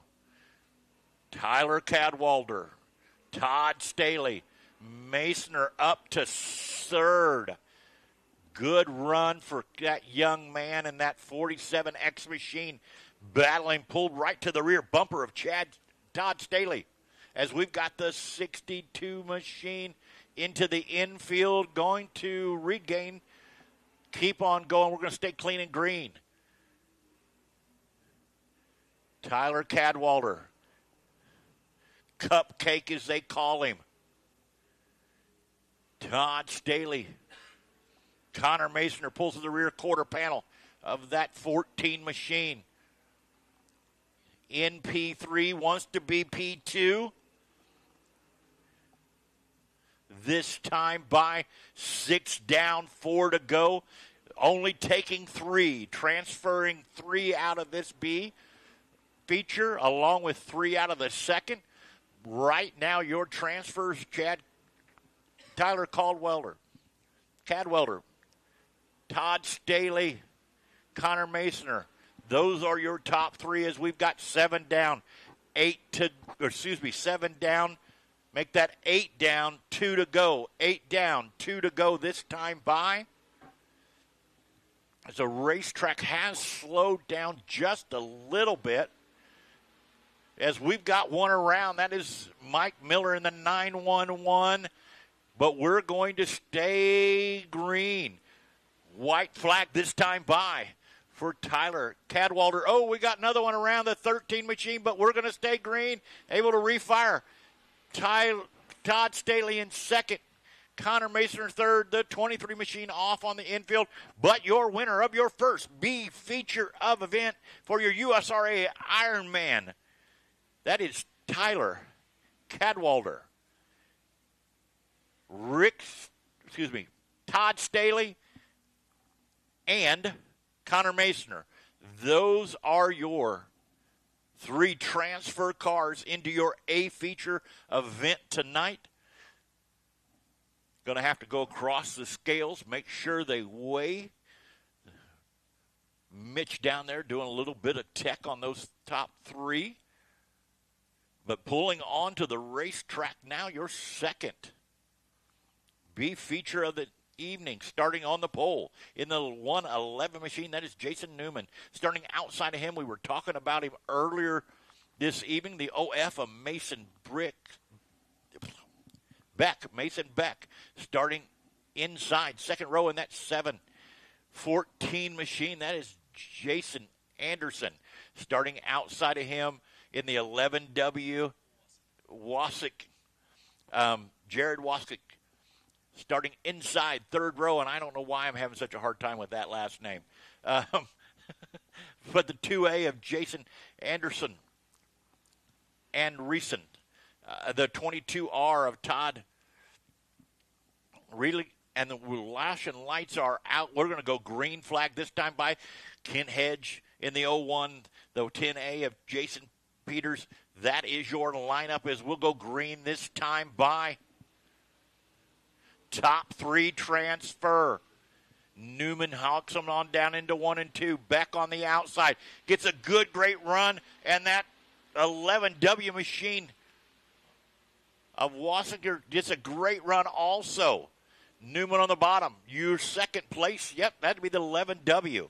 Moving up into second as these guys are trying to work around this racetrack.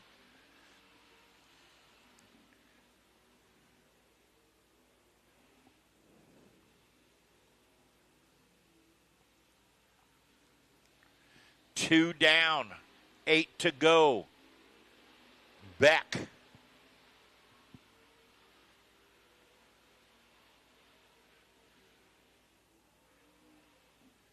Oh, we got Kent Hedge around in the 105.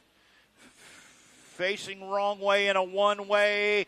Caution will fly. Caution will fly.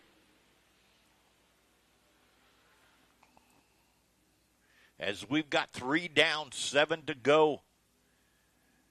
Beck out to the early lead. Big movers so far. That 22 machine up to 4th. Big mover. Guys that have fallen back a little bit there. Jason Anderson back 2. I'd like to say keep an eye on that 21 machine. Miles Mitchell. That one, very fast race car.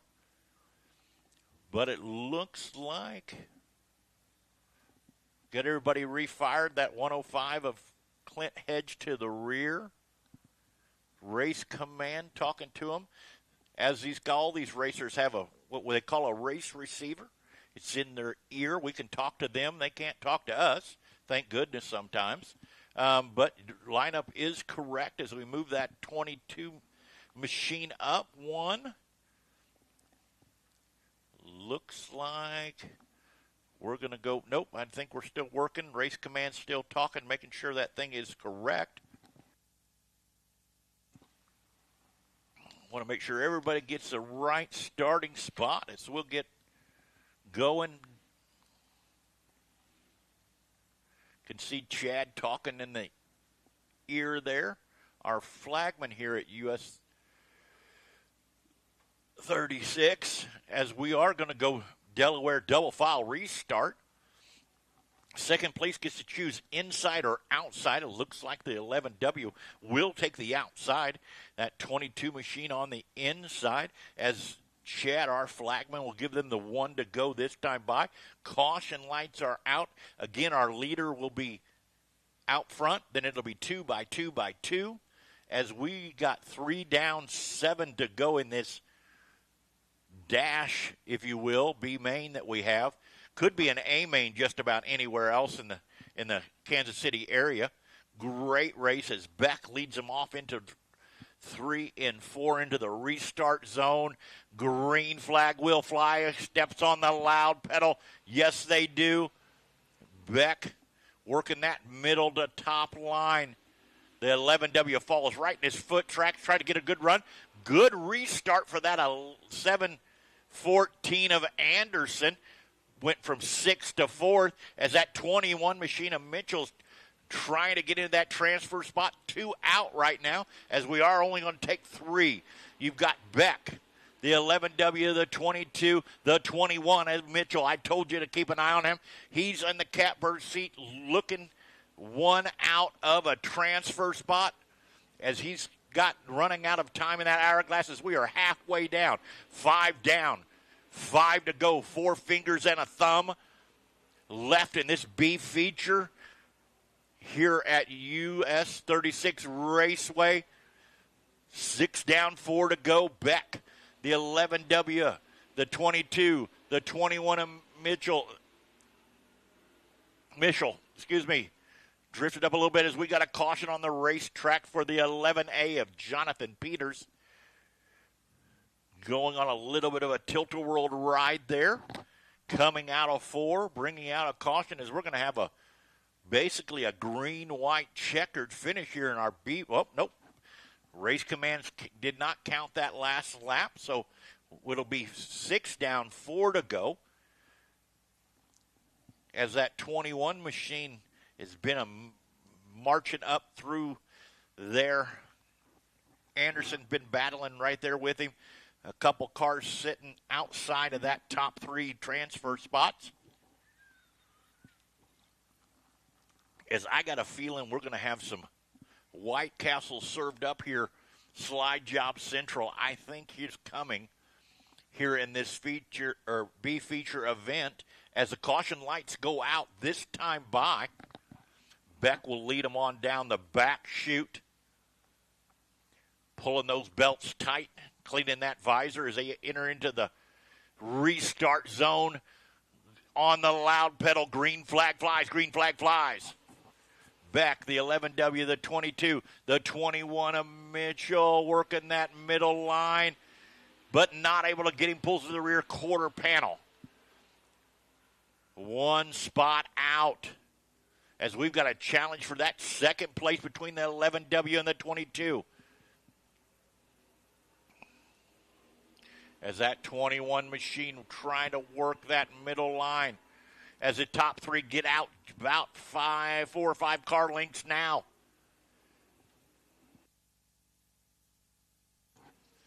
As it looks like we've got 2 laps remaining here on this 3/8 mile dirt track, as we may have a challenge for that second place position. As that 22 really rotates around the bottom well. White flag in the air. One more time around for that 0F machine of Beck. Oh, as we've got a right front tire down. Jake Newman able to make it off the racetrack. But your winner of your second B-Mod feature USRA stock car Ironman feature. That is Mason Beck. The 11W and the 22, those will be your transfer cars. Whew, my goodness. Alan, you guys got a B, or are you going to? We are going to have a B feature. You're going to have a B. As cars getting ready over in the staging area for our lone semi-feature here this evening. Of course, Max Pappas Innovation bringing you the B feature action here, using experience, knowledge, and state-of-the-art technology to create steering wheels designed with safety in mind. Visit Max Pappas Inc. for all MPI product options.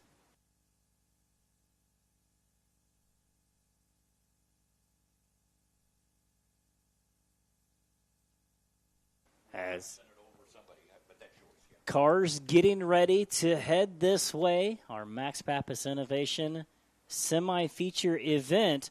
But before we get into that, earlier in the night we would see Ricky Lewis earn tonight's start to finish quick time award with a time of 13.952. You're flying a Motorsports Heat Race #1 winner. That was also the 41 of Ricky Lewis with a 4-1 performance. Ibach Racing Heat Race #2 would go to the 77, the gentleman Jack Wagner. And your Autometer Heat Race #3 win, 4-1, would go to car #4 of Braden Cromwell. This, your Hoagie's Halftime Reset. Hoagie's Garage Podcast, straight from the shop in Leicester, Iowa. Real talk, real racers, and all the news from the world of dirt track racing. Tune in to Apple, Spotify, and YouTube, as well as major podcasting outlets for more information. This, our Hoagie's Garage Podcast, Halftime Reset. Cars starting to roll out here for the Max Pappas Innovation semi-feature event. 12 laps the distance. Top 4 moving on into the A-main. So looking for the top 4 finishers. 12 laps, 9 competitors scheduled. We line it up just like this. On the pole out of Parkville, Missouri, going to be the 27 of Justin Johnson. Outside row #1. Out of Topeka, Kansas, the 11L of Danny Billings. Row #2 on the inside out of Linwood, Kansas, the 25 of Mike McCleary. On the outside out of Wichita Falls, Texas, going to be car number 93 of Junior Parkinson. Third row, left side, it's the 13B out of California, Missouri, Brock Elliott. Right side out of Blue Springs, Missouri, the 18K of Kyle Gorham. Fourth row, going to find out of Knoxville, Iowa, the 9M of Jaden Alexander on the inside. Out of Farmington, Minnesota, going to be car number 6 of Jake Koba, lined up outside row 4. Shotgun on the field all by himself in that 5th and final row. It's going to find out of Raymore, Missouri, the 26, Zach Clark. 9 cars scheduled, 12 laps the distance. It's no more passing points. It's top 4 finishers moving on into the A-main.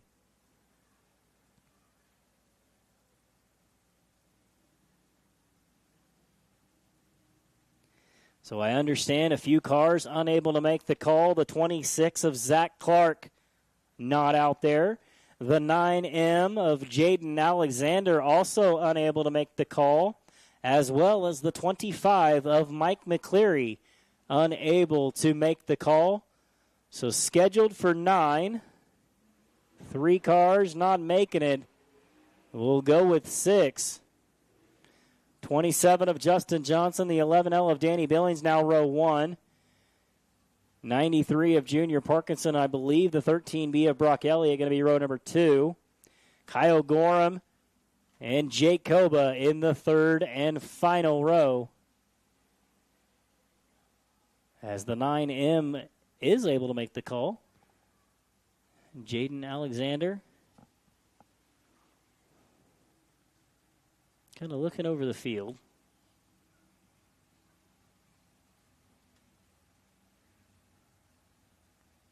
.26 of Zach Clark makes it out there.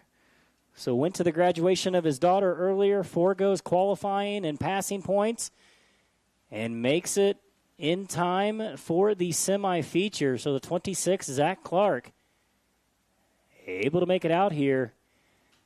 Having to do a little bit of rack stack and reload and get ready to go. All drivers out here. So 7 competitors, 12 laps the distance, top 4 moving on into the A-main. As scoring, looking over the field, making sure everybody's exactly where they need to be. The lights go down the field, set, coming to green, out of turn number 4 for the Max Pappas Innovation semi-feature event. 12 laps, 4 drivers moving on, looking for green, out of 4. It's waving. We're racing. B-feature action out to the early advantage. Justin Johnson going to have the early lead. Here comes to the front of the field. The 11L, Danny Billings out to that lap number 1 lead. It's Billings at the point. Johnson sitting in second. Problems for car number 6 of Koba as he's going to pull down into the infield.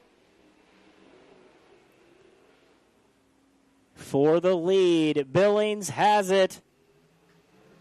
Johnson sitting second, and here comes Zach Clark.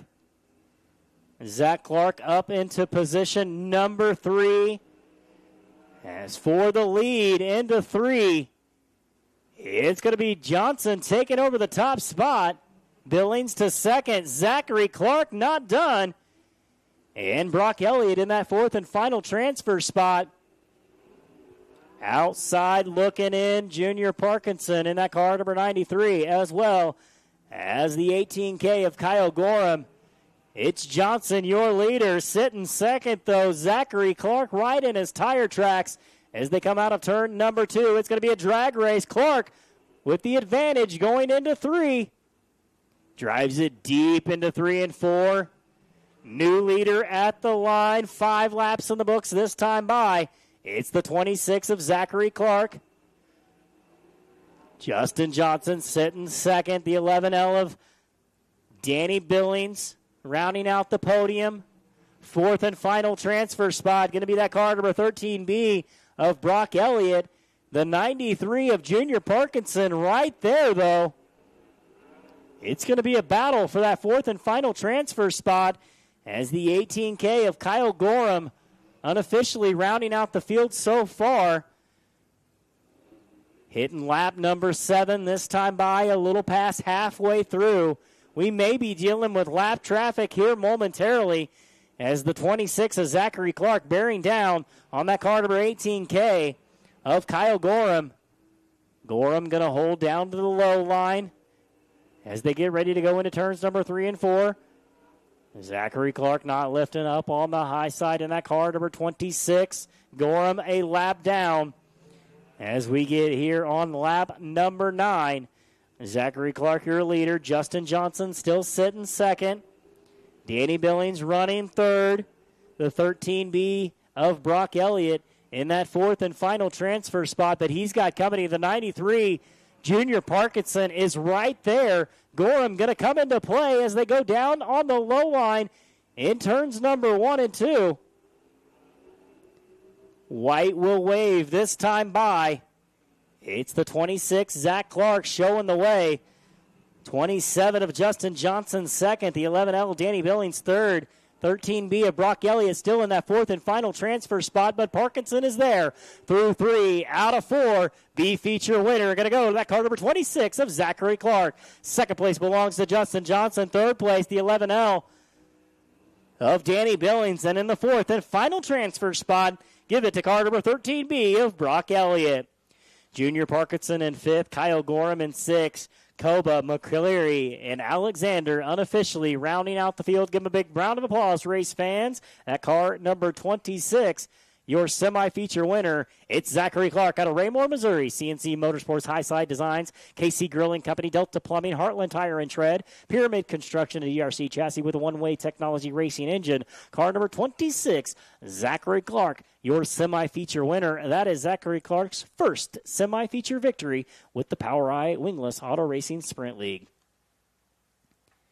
Semi-features in the book, Sean. I believe we are getting ready to go into feature action here at the High Banks of US 36 Raceway. Yes, we are, and we got a 12-lap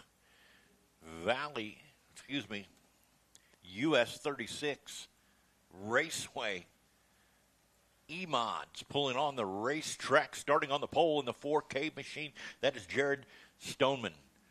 Starting outside of him after a great heat race, Jared Hilliard in that 1A machine, starting inside the second row in that out of Iowa in that 511 machine. That's Keith Simmons. Starting outside of him, multi-time feature winner here at US 36 Raceway. That is Coleman Browning in that 8 machine. Starting inside row number 3 in the 16E, that is Johnny Eds. Starting outside of him in the 25 machine, that is Lane Greer. Starting inside row number 4, keep an eye out. 2-time feature winner this year here at at US 36 Speedway in that 14H machine. That is Blake Hayes. Starting outside of him in the 24B, that is Braxton Gibson. Starting in that fifth row, starting P9 in that 37 machine of PJ Connor, starting outside of him in the 08D machine. That is Dalton Stahl. As we got the green light, or caution lights are out, we're going to go green this time by 12 laps. The distance as Jared Sturms leads them into the restart zone on the loud pedal. Green flag flies. Coleman Browning, Keith Simmons. We've got them 3 wide, 3 deep, and sell them cheap. As Jared Stoneham going to lead that first lap. Coleman Browning in second. Hilliard in third. Hilliard gets a great run on the outside, making Hilliard in third. Simmons in fourth. As Coleman Browning working that low line. Yes, Coleman Browning up to second that time by. Hilliard battles back around, working that 1-2 as Simmons into the picture there. You could throw a blanket over this 1, 2, and 3 as Stoneham, Hilliard, Coleman Browning, Keith Simmons. That is your top 4 racing throughout as Blake Hayes, multi-time feature winner, up 1 position as we've got 4 down, 8 to go this time by. Jared Stoneham. Oh, we got one around. That is Gary Ayers. Gary Ayers on the high side going to bring out the caution in that 13 machine. Gary Ayers brings out the caution as we've got 5 down, 7 to go. Leading the way so far in this A feature event. And that 4K machine, that is Jared Stoneham.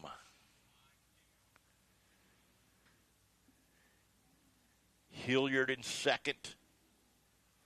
Coleman Browning in third. Keith Simmons in fourth, as it was really starting to heat up between those two. That third and fourth place position battling hard there at the start of that race, as Race Command is getting this lineup correct. As again, Race Command taking that back. We'll have 4 down, 8 to go in this EMOD A feature event this evening. Racetrack's really starting to get racy. That race prep really helped there at Intermission. Doing a little bit of farming there on the bottom and top side. Still pretty slick there in the center, but some guys making that line work, as we have been 2 and 3 wide here throughout the field in this feature. But having to tag the tail because of bringing out that caution, the 13 of Gary Ayers. Excuse me.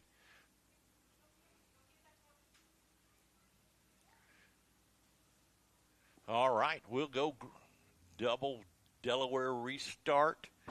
Hilliard going to the outside, Browning to the inside. 2 by 2 by 2 behind them. As the caution light goes out this time by.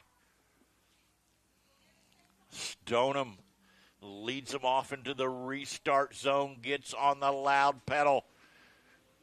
Great start for Coleman Browning there on the bottom side. Jared Stoneham, great run off of 2.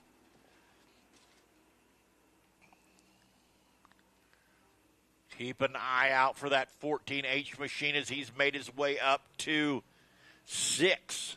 Blake Hayes battling through that traffic, gets a great run. Going to come around the back into the top 5 as we got him 3 wide. Going into 1 and 2, Cleve Simmons Little right side romance. 3 wide coming out of 4. Blake Hayes up into 4th. Greer in 4th. Hayes in 5th. But starting to check out just a little bit in that 4K machine of Jared Stoneham. Hilliard in 2nd. Coleman Browning 3rd. Lear got him splitting them 3 wide again. Coming out of 4. Blake Hayes puts a slider on Greer to take over that. Nope. Greer able to battle back on that bottom side as Hayes works that top side. But he will pull into 4. Yep, P4. As we've got 9 down. 3 to go. Leading throughout, but Hilliard starting to reel in that 4K machine of Stoneham. Hilliard, Coleman Browning, Blake Hayes. As we've got one slowed down the back stretch of the 96 machine, but we're going to stay green. Oh, no, right in front of your leader. Trying to make it work. Slowed that whole field down, but Stoneham able to get around the 96 machine. Coleman Browning around Hilliard allows Blake Hayes up into 3rd as we got a battle of 2 back down the back stretch. Coleman Browning, Hayes battling down that bottom side as, they get together. Get some cars around. Oh, yes, we did. Got them piled up. Got a little bit of a parking lot down here on the front stretch. Blake Hayes, Coleman Browning, collected Lear, Hilliard, and the 16 machine of Ed's all involved in that caution, but looks like all going to be able to refire. Have to see what Race Command does with the lineup here, as I don't know who brought that caution out. As I seen a bunch of cars get together and start spinning as they got into the lap traffic, held them up there, that 96 machine. Kind of piled them all up, as it looks like Browning is not real happy with that 14H machine.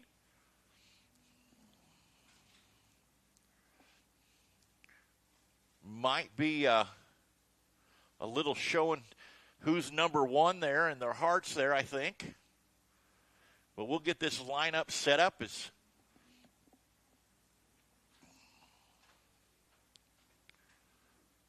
the 511 machine of Keith Simmons pulls to the infield. The 37 machine also pulling to the infield. We're going to call a checkered. I'm going to head downstairs.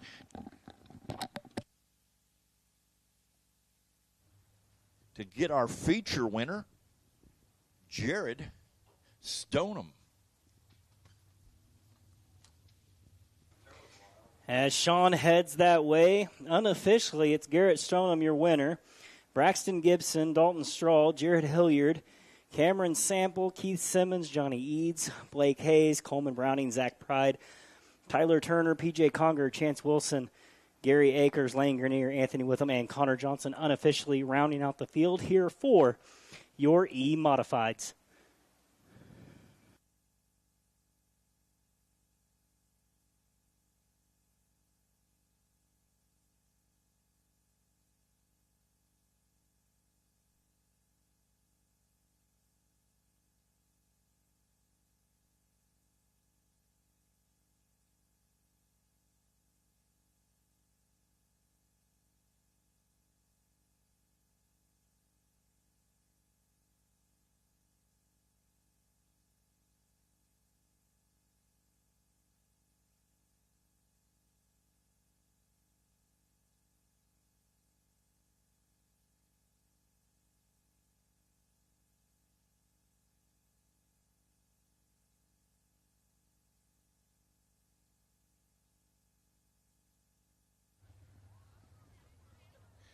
Garrett not quite knowing where to go, but here he pulls into victory lane.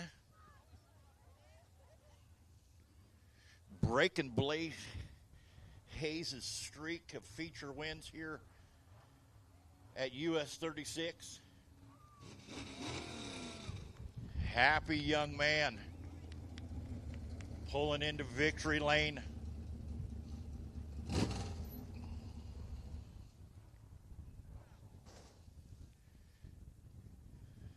And the Ross Mechanical, Bob's Collision Repair,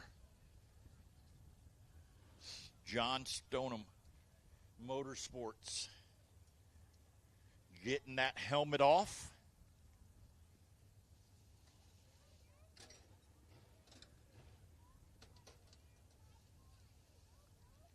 Dad coming over and checking the tires.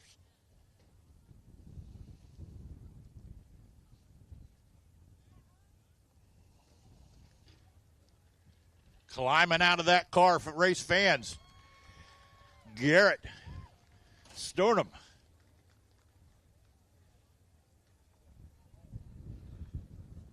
Get your picture taken first. Here's your check.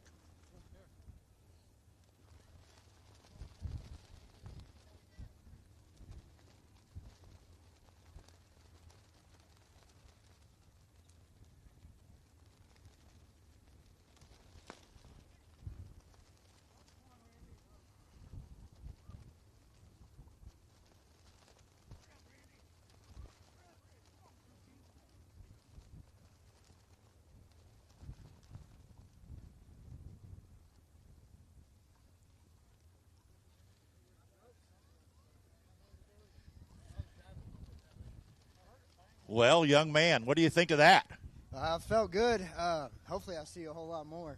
Yeah, I hear you. Hey, who do you got to think to get you up and down the road every week in this thing? Let's see, Bob's Collision, Ross Mechanical, Stride Martial Arts, Finders Keepers of Excelsior Springs. I need to thank Randy, Dana, my dad, of course, my wife Jaden, my whole family. Yeah. Well, you look great out there. Led every lap from start to finish. What did you think of the racing service? What did you think of the race? How everything went? Heard you say something might have broke there right at the end. Yeah. Beginning of the race, something in the front end broke. I drove the whole race that way. So. Yeah. Right front shock. Who needs it? Who needs a right front shock? Well, hey, fans, let's hear it one more time for Garrett Stoneham, your E-Mod feature winner tonight.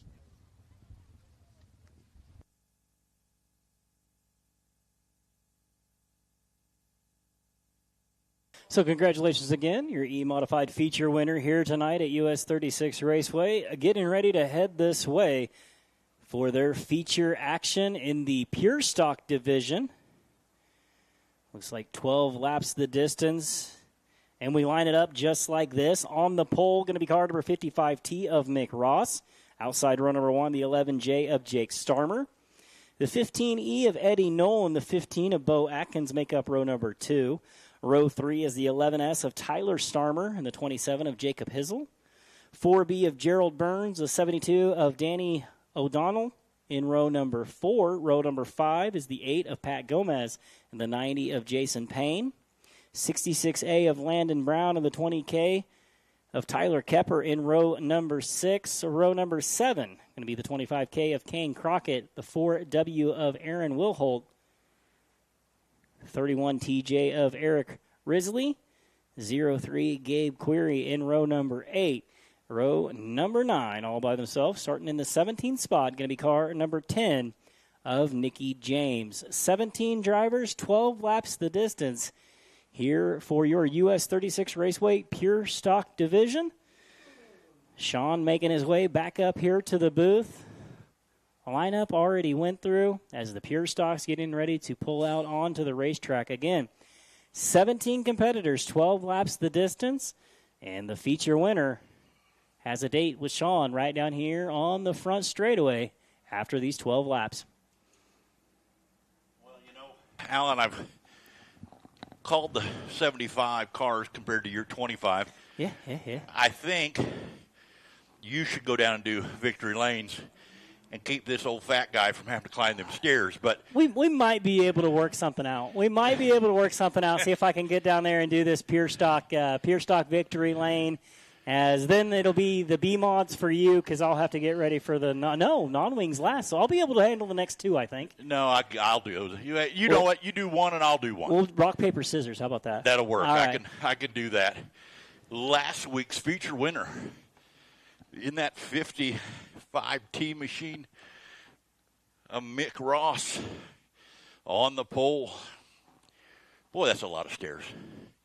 It is a lot of stairs, and it never gets shorter. Like every trip, it seems like it gets longer and longer. I remember those days. I remember working with Dad here. He would do all the calls, and I would do the on-track and go back and forth every single race, and somehow I think I got the short end of the stick. No, I'm pretty sure you got the short end of the stick on that one. But, my goodness, that was a good race. Outstanding. That was an outstanding race. And we've got another good one starting in this pure stock division as we'll go 12 laps as we get Gary Ayers' car off the racetrack, that 13 machine. Scotty's Tow and Recovery, one of our track sponsors here, helping us out with that, as we'll get the one to go next time by. Feature winners. We've had two feature winners so far this season, both on the front row of this A-main tonight, as we'll go 12 laps the distance. Mitch Ross, Jake Starmer, two extremely fast cars. Can we see somebody come from the back and make it a three different winners tonight? I don't know. We'll have to see as Mick Ross takes them off into the rart zone. Green flag flies. This time by two different lines. Mick Ross on the bottom. Jake Stormer on the top. Stormer gets a great run. We've got him 2x2x2 down the back stretch. Stormer working that high line, carrying that momentum. Who's going to lead this first lap? It will be Jake Stormer will lead your first lap. Mick Ross in second. The 27 machine of Jacob Housley and Eddie Knoll. That will be your top 3, 4. And my goodness, you could throw a blanket over them as we've got one lap down. Make that 2 laps down as Eddie Knoll challenging for that second place position, working that bottom line. Able to get around Hessel for that third place position. We've got them side by side as door-to-door Jack Stormer gets a good run. Mick Ross able to hold him off. We're going to get into some lap traffic here in just a lap or two as Stormer will lead that lap. Mick Ross in second. Mick changes that line, follows him right through turns 1 and 2, getting around that lap car. Eddie Knoll into third as Mick Ross splits the needle. We may have a new leader this time. No, we will not. Jake Stormer will lead that lap as they were side by side at the flag stand. Mick Ross, Jake Stormer, as we've got a caution on the racetrack for the 11 machine. 11S machine of Tyler Stormer, bringing out that caution. We've got 6 down, 6 to go, halfway home. Leading you this pure stock A feature event, Jake Stormer in that 11J machine. Again, feature winner in first, feature winner in second. This season here at US 36 looks like Mick Ross is going to take the inside, allow Eddie Knoll Jr. to the outside, but maybe not, as we're going to get them single file here, make sure everybody's in the right spot.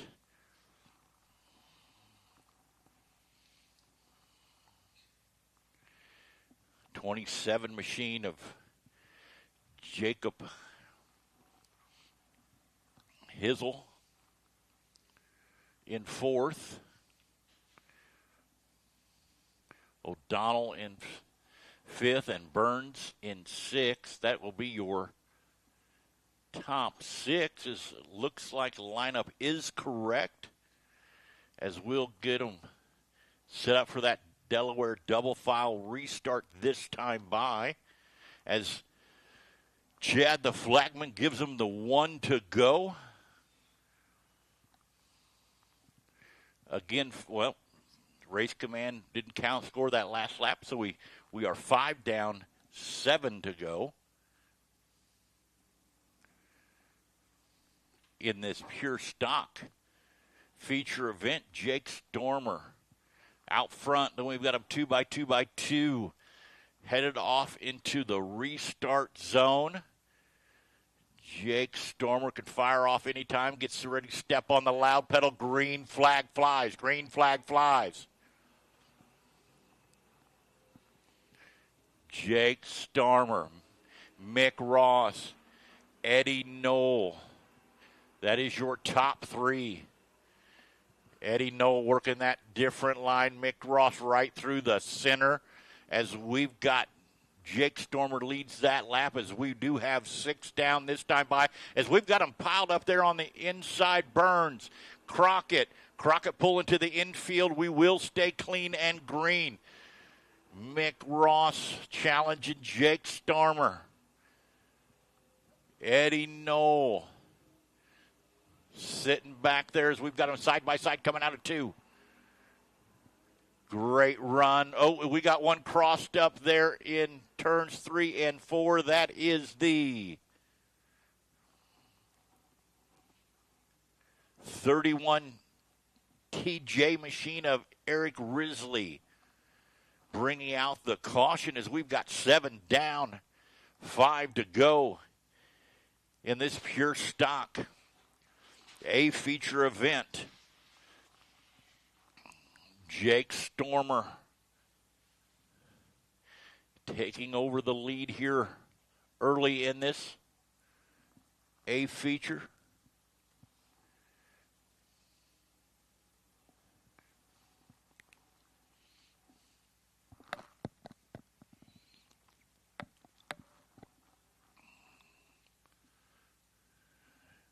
That last set of greens, Danny O'Donnell able to pick up a spot there, moving him into 4th.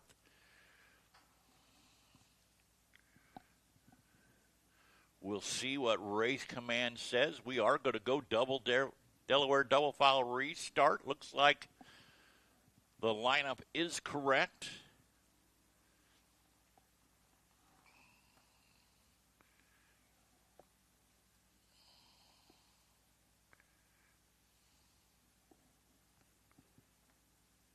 Going to give him the 1 to go this time by.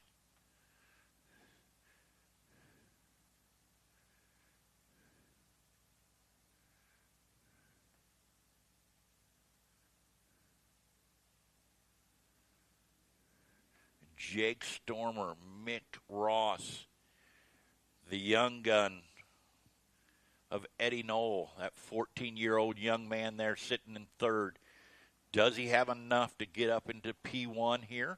We will see as Jake Stormer leads him off into the restart zone. Getting ready to step on the loud pedal. Green flag flies. Green flag flies. Great start for that 11J machine of Jake Stormer. Mick Ross falling right in his footstrap as Eddie Knoll working that low line. Jake Stormer up to the top shelf. Mick Ross to the lead, and yes, he will. Mick Ross taking over that number 1 spot over Jacob Stormer. Jacob Stormer battles him back, falling over as he jumped the cush there just a little bit through 3 and 4 as he turns down the racetrack. We've got White Castle served. Jake Stormer to the lead. Mick Ross in 2nd slide job over Jacob Stormer as we've got a caution on the racetrack. Jared Burns facing wrong way in a one-way. Did not see what was happening as that battle for the lead was starting to hook up as they crossed over each other in 3 and 4 and then crossed over each other in 1 and 2. Burns able to refire.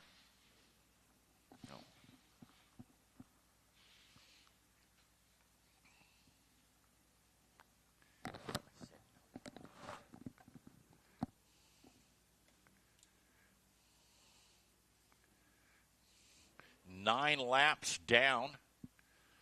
We're going to have a 3-lap shootout here.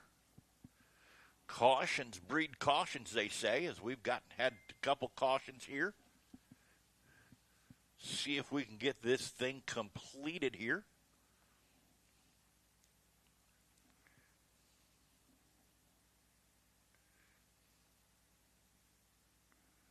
As the lineup looks correct, we're going to get them stacked up here.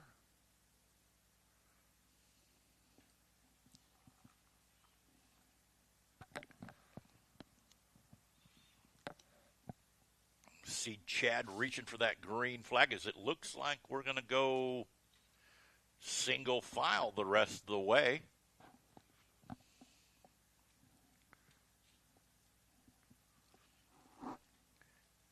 As the caution lights are out, we do that. We allow them 2 times to go Delaware double file. The cautions come out. We'll go single file the rest of the way as we've got 3 laps remaining in this A feature event, pure stock A feature event.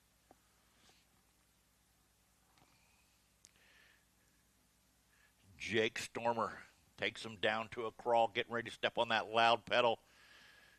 Green flag flies, green flag flies. Great start for Jake Stormer.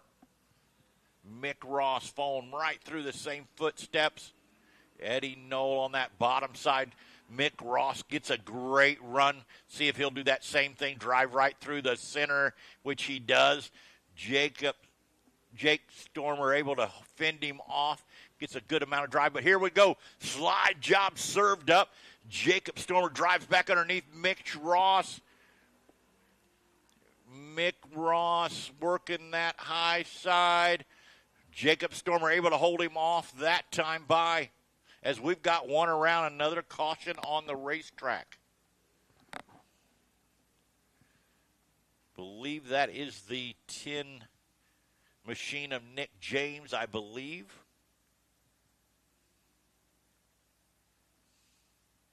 Actually, that is a 66A machine, pardon me, of Landon Brown. Brings out that caution, as we're going to have a green-white checkered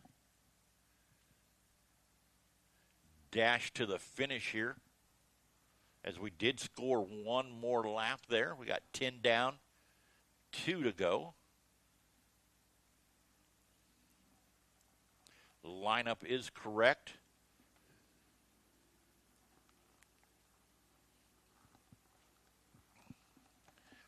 Caution lights are out. Jacob Stormer leading them off into the restart zone on the loud pedal. Green flag flies, green flag flies. Jake Stormer, Mitch Ross, Ed Knoll. That is your top 3. Tyler Stormer in 4th. Whoa, we got one off the racetrack on the high side. Caution will come out for the 27 machine of Jacob Hisley.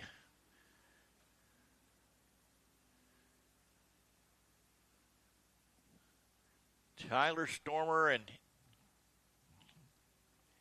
the 27 machine getting together there in the middle of 3 and 4, jumping the cush, bringing out a caution. As we will see here,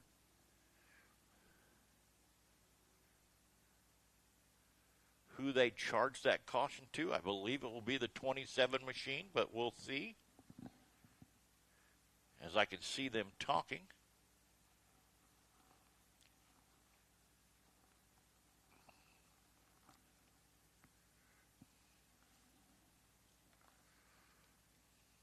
I think there might be a little conversation going on there between the 11S and the 27 machine.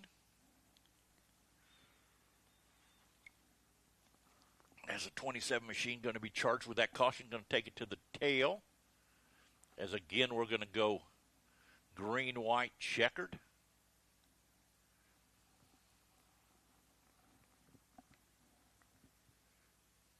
lineup is correct.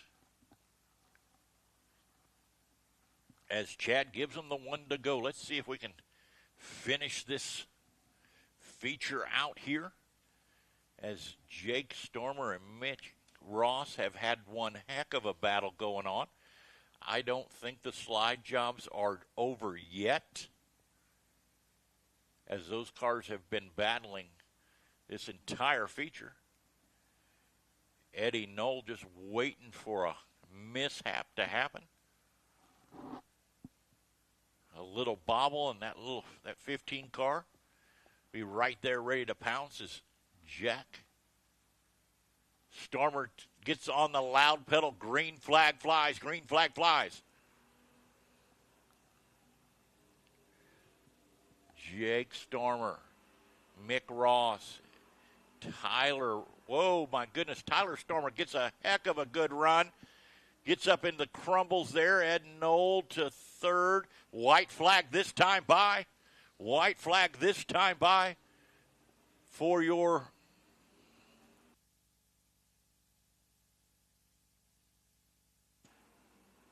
hustling on the high line there. Your feature winner tonight in your pure stock division, Jake Stormer. Mick Ross in second. Eddie Knoll and Tyler Stormer, that'll be your top four. As my, oh my, what a feature we had. Cautions breed cautions, and they kept coming there, unfortunately. But Jake Stormer able to hold off that hard charge from the 55 of Mick Ross. And right there in that 15E machine, Alan Staley going to head down. We're going to split this up, a little throwback to let Alan do a couple interviews in Victory Lane.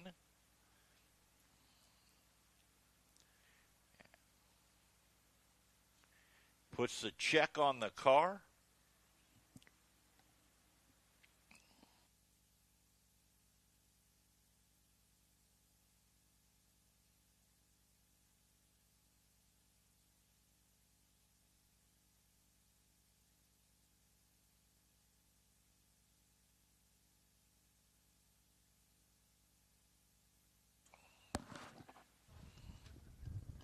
As there he is, race fans, give him a big round of applause. Feature winner with the Pure Stocks here tonight, Jake Stormer getting it done. The big check going to you. Big trophy going to you. We got to talk about that one. Some restarts there at the later stages. Mick got you on one of the restarts. You held your ground. What's going through your mind? Yeah, I expected to see him again on the last lap. But I'll thank you for racing me clean. It was pretty dry. Pretty big race here this weekend at US 36. What's this mean to you in your career? That's a good one. Give him a big round of applause. Man, a few words. Congratulations. Pure Stock winner, Jake Stormer. Thank you, Alan. Appreciate that. Up next will be our USRA B-Mod division. Going 15 laps, starting on the pole. In the 12C machine, that'll be Stephen Clancy starting outside of him in the 65K after a great heat race. That'll be Stout Cruz. Starting inside second row in that 5C machine, that'll be Daniel Harris. Starting outside of him, last week's feature winner in that 345, that'll be Shane Bailey. Starting inside the third row in that 3C machine, that's Andrew Clark. Starting outside of him in that 7J machine, that is Jake Richards. Starting seventh on the field tonight in the 45 machine, that'll be James Downs. Starting outside of him in the 5%, that is Lucas Eddy. Starting inside row number 5 in that 42 machine, that's Sam Florence. Starting outside of him in the 18 machine, that's Chase Moulton. Starting inside row 6 in that 11 position in that 75L machine, that is Caleb Davis. Starting outside of him in the 12X machine, that is Chris Wright. Chris Wright. Starting 13th on the field in the 5 machine. That is Cody West. And starting tailback in the 49D machine, that's Doug Hilmberg. That is your lineup for our 15-lap USRA B-Mod division.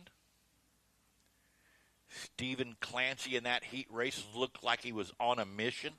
Had that car set up on a 100% kill and dig tonight. As we get these cars lined up, we'll get to that 15-lap A feature event for your USRA B-Mod division.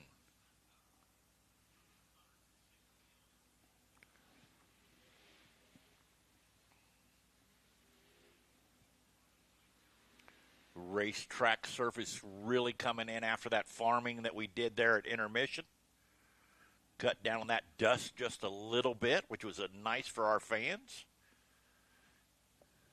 But has not affected the racing, as we had slide job after slide job in that pure stock feature with Jake Starmer and Mick Ross, as Chad, our flagman, gives them the 1 to go this time by, as we've got them racked up 2x2x2, ready to start this 15-lap USRA B-Mon A main.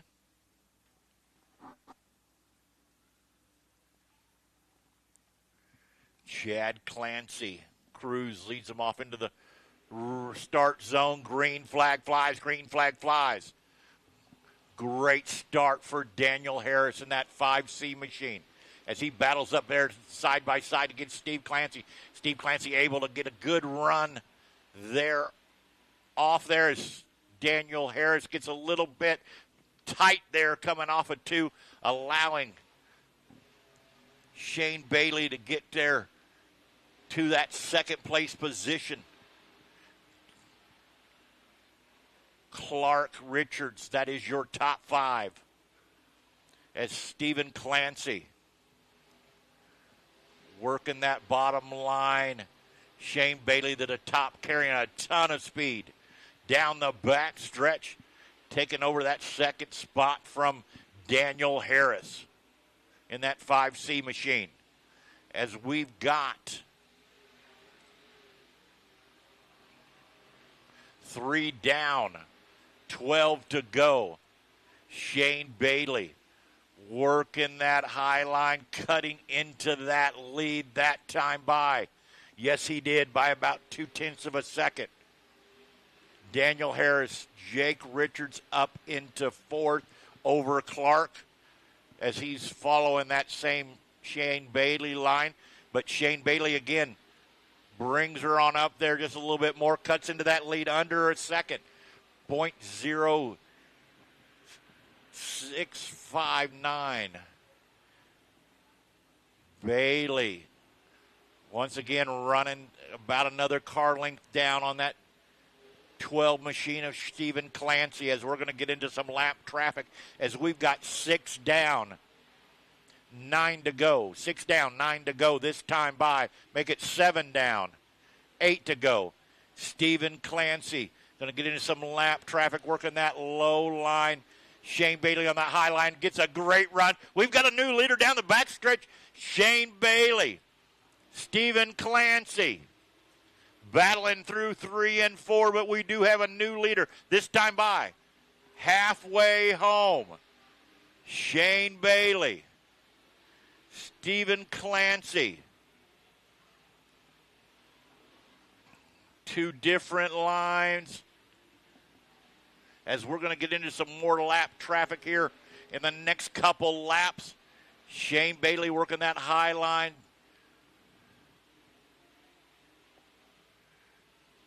Stephen Clancy able to cut into that lead of Shane Bailey's a little bit that time by. 0.660 over Clancy. Daniel Harris, Jake Richards, that is your top 4. Clark, that'll make it your top 5. as we've got racing all over. The 5 machine of West pulls onto the infield. The 12 machine of Wright pulling into the infield also. As Shane Bailey working that high line up against the cush. Really carrying some speed down the backstretch as he figures out how he's going to get around this lap traffic of the 65 machine. Pushes him down to the infield there just a little bit, but he's able to hold it off, and he crosses over 2. Shane Bailey dive bombs it in, gets it 2 for 1. Puts 2 cars, lap cars in between him and Stephen Clancy. Stephen Clancy trying to work that way around as we come 3 wide off the back stretch. Stephen Clancy into the infield there just a little bit, trying to get around, allowing that 345 machine of Shane Bailey, to step off there as a checkered will fly. Wow, I was watching that lead change. Shane Bailey working that high line. Jake Richards up to, it'd be the 345 of Shane Bailey, the 12C of Stephen Clancy, the 5 B machine of Daniel Harris, and the 7J of Jake Richards. That will be your top 4. As, my goodness, that got going really, really good there.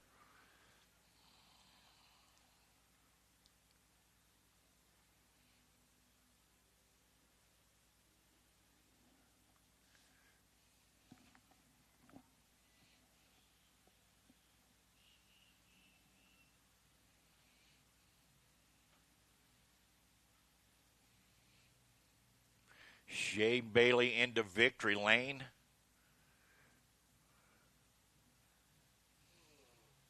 My wife trying to write out the check. Shane pulled right into victory lane, knows where it's at. Well, last week's feature winner. I'll pass it on down to you, Alan.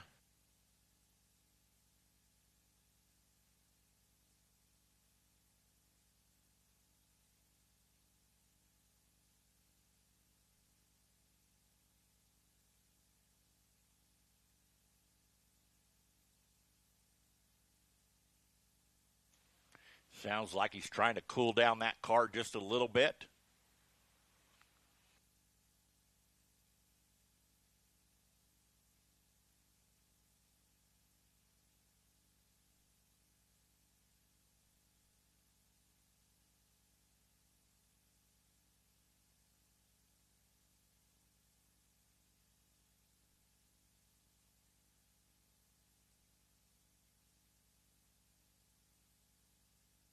There he is, race fans, calling out of the car. Give him a big round of applause. Shane Bailey, feature winner here tonight at US 36 Raceway.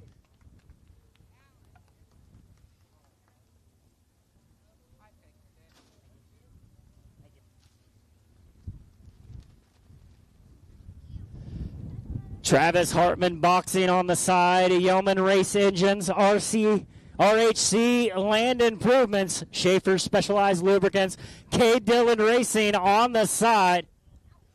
Shane Bailey, we got to talk about this one. Congratulations, my friend. You had it working.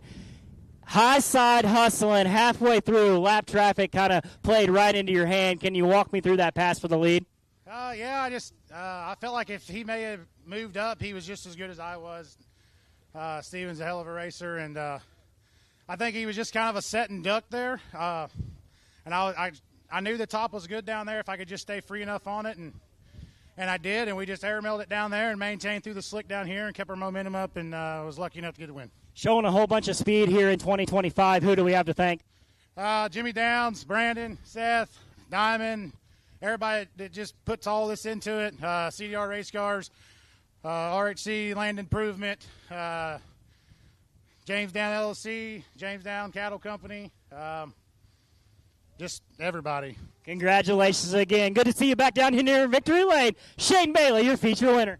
And if anybody wants to come down and party, we're going to party down here all night long. So there's beer, there's hot dogs, and I got my girlfriend Bailey on her way from Omaha.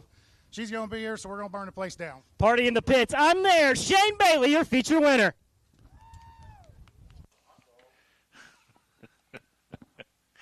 Oh, thank you, Alan. Sean up here running the camera said he wouldn't mind a hot dog. So we may be down afterwards to have a cold one and a hot dog. Party in the pits as we're getting ready for our USRA Ironman A feature event of the evening, as we're going to be going 30 laps. Starting on the pole in the 1G machine, that's Pat Graham. Starting outside of him in the 91J machine, that's Jalen Whittengill. Starting inside the second row in that 7K machine, that's Doug Keller. Starting outside of him in the 7 machine, pulling double duty, cars sitting in the infield. Shane Bailey starting.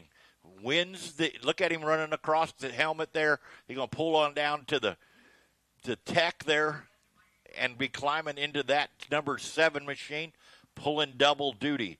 Starting inside third row in that 417 machine, that's Kevin Anderson. Starting outside of him in the 32 machine, that's Derek Green. Starting inside row number 4 in that 74 machine, that's Rodney Schweitzer. And starting outside of him in that 8th position is the 997 of Jason Estes.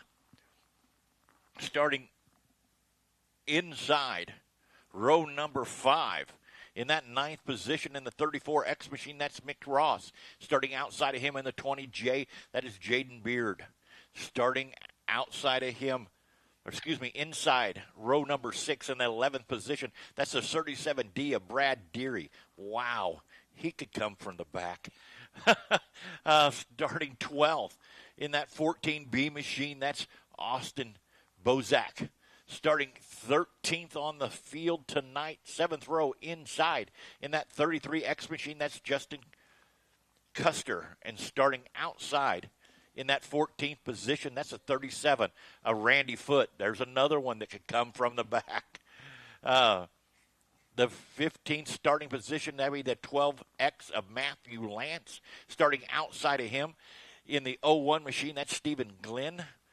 And your transfers from your B features in the 69 ER machine, last week's feature winner here, coming from the back, that is Tyler Cadwalder. Starting outside of him in the F machine, that is Mason Beck. Starting 19th on the field, 14 of Stod Staley. Starting outside of him in the 11W machine, that is Jared Wilwasik. Starting 21st on the field, that's a 47X of Connor Masoner. And last in the 22R machine, that is Todd Ritzel. That is your starting lineup as we're going to go 30 laps here in our USRA stock car event. 30 laps, long race. Racetrack has changed. Everybody getting their feel. Waiting for Shane Bailey to get strapped in that number 7 machines. Got some heavy hitters all the way back.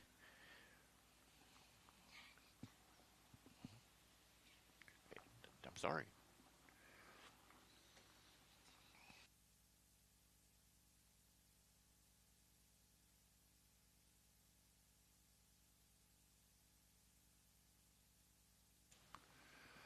Wow. What a great set of features we've had so far.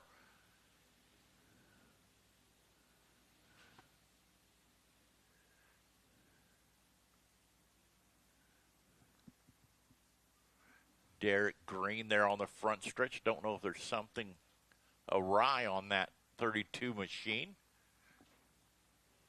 Hoping not, as I thought that he would be a definitely a contender in this thing.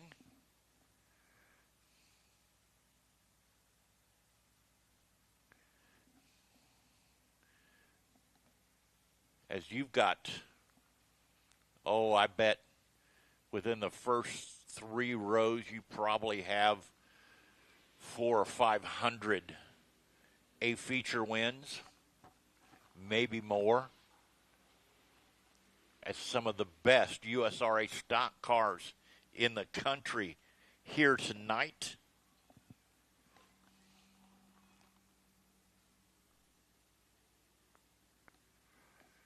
Bailey able to get strapped in that machine. Had to push off the 32 machine of Derek Green.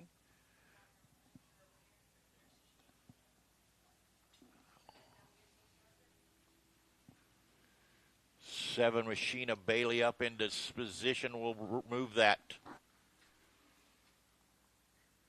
inside or outside line up 1.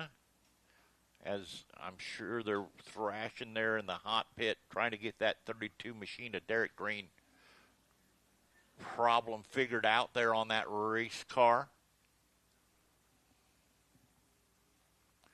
As Tyler Cadwalder pulls to the infield there. Track officials come up to the car there, check it out. Got a transponder problem on the 69 machine of Tyler Cadwalder. I'll get that fixed here.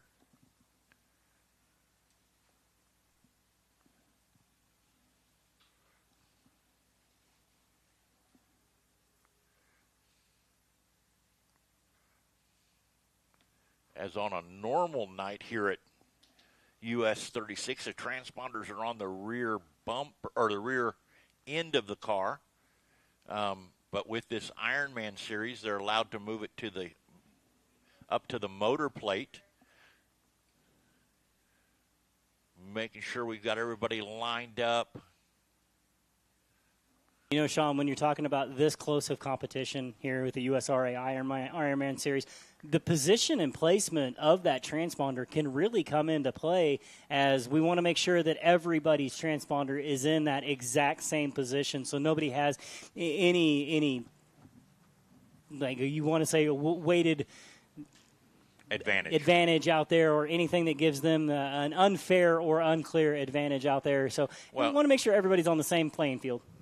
Well, caution lights are out as we're going to go green this time by, as Pat Graham leads them off into the start zone.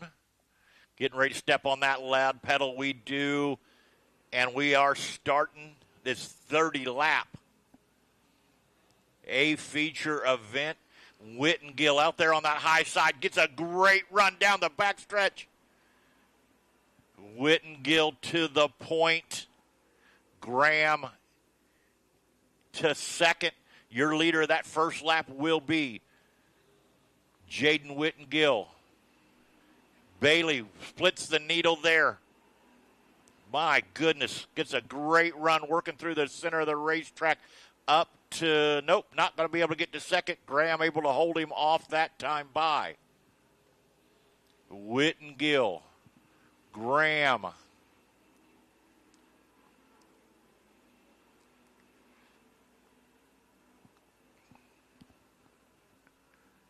Bailey, Keller, that is your top 4. Jason Istis, that will be your top 5. As we've got 3 laps down, 27 to go in this A-feature event. As we've got them stacked up 2 by 2 by 2 all the way back from about 6th, 7th, 8th on back. Lots of side-by-side racing as Whittengill's out about not quite, well, a little more than a half second over Graham. Bailey in 3rd, Doug Keller in 4th. That is your top 4. As we've got 5, make that 6 down, 24 to go.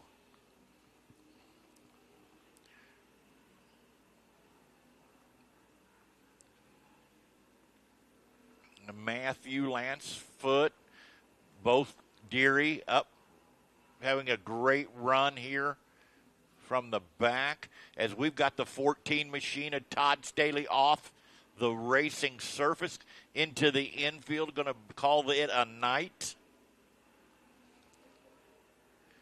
Whittengill, Graham, Bailey. 8 down, 22 to go. As we've got racing throughout this field. As Kevin Anderson, Rodney Schweitzer battle back and forth right now. Mick Ross, Deary, Lance. Oh, we've got one around, and collected Tyler Cadwalder. Tyler Cadwalder. And the 37 machine of Foot.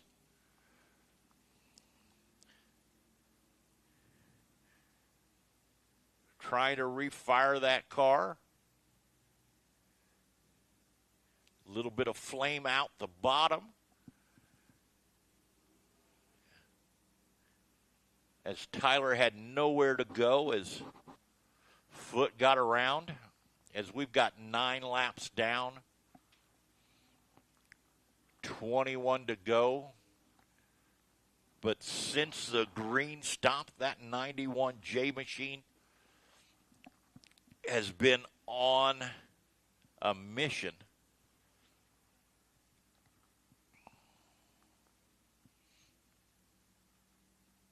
Looks like something broke on that 37 machine of Foot. Tyler Cadwalder able to refire and drive away. Looks like some cosmetic damage. We'll see if he's going to take it pit side. See if they'll go to the hot pit. See if they check over that machine. As it looks like, yes, he will take it pit side. So right now you've got Jaden Whittengill, Pat Graham,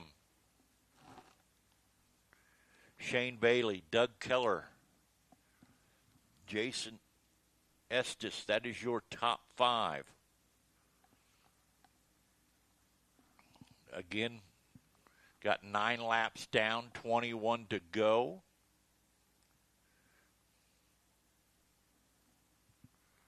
Lost Todd Staley in the 14 machine. The 69 JR and the 37 of Foot. Those are all back track side. I can't see if there's anybody working in the hot pit or not. See if anybody can rejoin the field.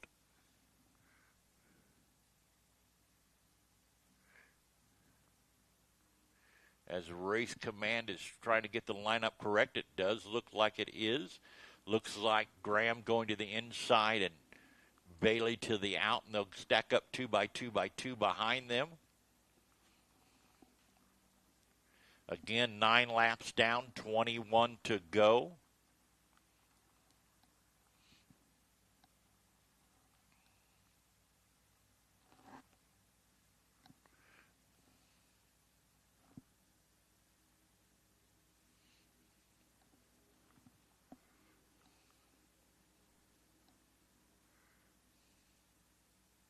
Looks like the 69 machine, 69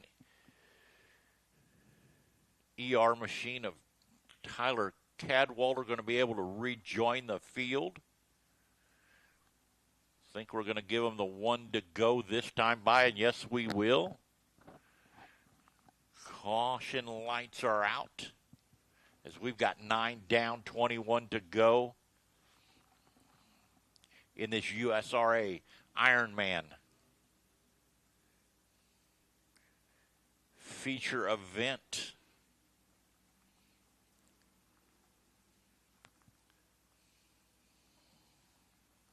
Whittengill off into the restart zone, gets on the loud pedal, green flag flies, green flag flies. Great start for Graham on the bottom side, Bailey on the top. What a run Bailey gets. Bailey up into that. Nope, not going to be able to get. Yeah, we got them side by side for second, third, fourth, fifth. Stacked up 2 by 2 by 2. Whittengill working that high line to near perfection. Pulls out to about a car length advantage over Bailey. Bailey up into second. Just got out of the B-mod. Got in the stock car. Going to see what he can do against that 91 machine of Whittengill. Pulls up to that rear quarter panel right there. Trying to make that work. Boy, if he pulls this off, you ain't talking about a party. There'll be a party out in the pits, hot dogs and beer, as he was saying after the heat race, or the A feature and the B mod, pulling double duty, but Whittengill in that 91 machine, digging as hard as he can, trying to keep that 7 machine out from behind him, as we've got 13 down, 17 to go. 13 down, 17 to go. Got some movers. Kevin Anderson moving up into that 6th position from the back there, as Whittengill and Bailey continue to keep battling back and forth here. Bailey right to the rear bumper of that 91 machine of Whittengill. Top 5, 6 pulled out, but back in the back there, we've got them stacked up 2 by 2 by 2. As we've got 15 down, we are halfway home. 15 down, 15 to go. Whittengill still working that top shelf. Bailey moved down to the bottom. Catfished around the bottom in 1 and 2 and followed Whittengill right through the middle in 3 and 4. Whittengill, Bailey, Graham, Keller.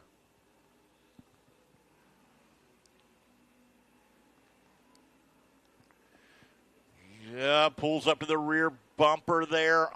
Battles for that lead position as Bailey is searching around all over the place, trying to find some speed to get around that 91 machine. Doug Keller up into 4th with a challenge there.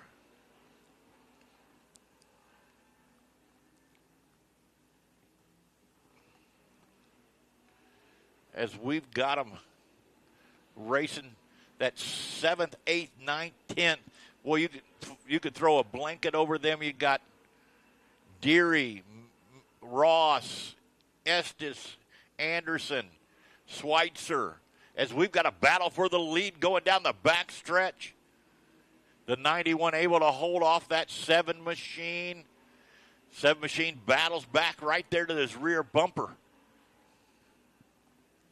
Working that low line in 1 and 2, kind of following that same line in 3 and 4 right through the high side there, as we're going to get into some lap traffic because we got 22 down, 8 to go. 22 down, 8 to go this time by. As you could throw a blanket over that 1st and 2nd place position, as Bailey will not go away. Comes up to the rear quarter panel of Whittengill. As we've got one off the backstretch, caution on the racetrack for Jason Estes in that 99.7 machine. Wow, wow, wow. I'm telling you, Bailey will not go away. Won't let Whittengill get out on him at all. Graham just kind of riding there. See if I think he might be saving something for him. You just never know, Alan. What do you think? This long of a race, it's really hard to understand what's going through these drivers' heads out there, is because you have a great battle out front. Jalen Weddingale protecting that lead every inch of the way. Shane Bailey not giving up an inch on that track. It looks like Bailey maybe gets through turns number 1 and 2 a little bit better. Weddingale better in turns number 3 and 4. And like you said, sitting right there in that number 3 spot is that Pat Graham. And then you have Doug Keller right there in the 4th spot. So do we have a little waiting game here in the later stages? But if they're going to go, it's time to go. 8 laps left. Yeah, it's definitely time to go. I mean, I think it's going to get really, really interesting here. The Estes kind of, I think him and the 417 of Anderson might have got together there on the back stretch coming out of 2. Estes drove up, and I think he was basically telling he was number 1, I think. Or at least letting him know how unhappy he was. But it looks like lineup is about correct here. And kind of two different thought processes out there in the top 2 cars. You have Jalen Weddingale very happy to see that caution flag come out because lap traffic coming into play. Shane Bailey, though, was getting through lap traffic pretty well. So you kind of want to know what's going on through his mind. Delaware double file restart out here on the track. Yep. Caution up. We're going to see if Chad's going to let him go around one more time, or we're going to go ahead and shut the lights off. Well, we are going to shut the lights off. We're going to go green next time by, is we're going to have a 7-lap shoot, make that an 8-lap shootout here for this USRA Ironman A-feature event. Whittengill in that 91 machine, getting ready to step on the loud pedal, doing everything he can to get away from that 7 machine of Bailey. Graham following Whittengill on that high line, gets a great run as we've got a battle for that. Oh, no! Graham gets into Bailey. Sends one off the racetrack. The 1 machine into the 7 machine there on the entering into 3 and 4. Bailey going around, losing somebody off the racetrack. Don't know who the 34 Ross was one of those cars that went off. Track officials, then we got another one here. That is that's the 20 of Jaden Beard off the racetrack surface there as trying to avoid that 7 machine of Bailey. Bailey marches himself back up there to the front, which is what I'd do, saying, hey, I'm getting my spot back. I mean, all they can say is no, or, bad dog, no biscuit. You know what I mean? You gotta go and try it. Looks like they're going to send Bailey to the rear. Grant, looks like they're going to shove Grant to the back, charge him with the caution. And, Bailey's left the racetrack. Oh, my goodness. Well, looky here. Who's on the inside? You were saying it. Doug Keller up into second.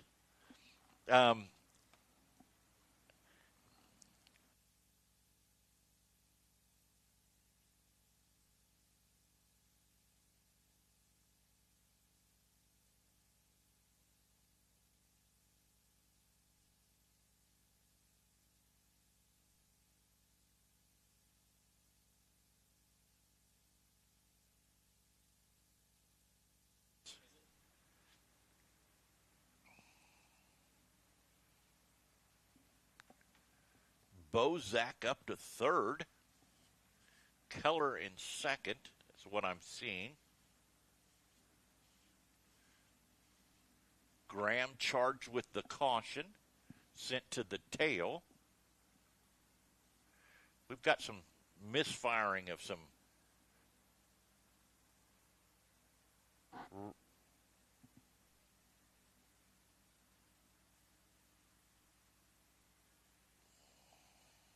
transponders. But yes, that is Austin Bozak up to third. Anderson in fourth. Mick Ross in fifth. And looky there, from way back in the field, Matthew Lance in sixth. Caution light is out. We're going to go single file the rest of the way as we've got 22 down, 8 to go. 8 to go. Whittengill.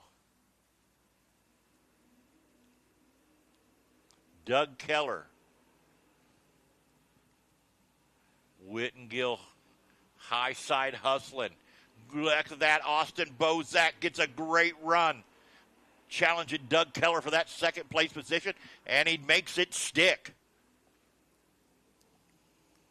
23 down, 7 to go. From the drop of the green, that 91 J Machine's been out there. Oh, we got him around again. That is the 69 ER of Tyler Cadwalder. And I believe that's the 22 machine of Todd Ritzel, I believe. Reitzel, excuse me.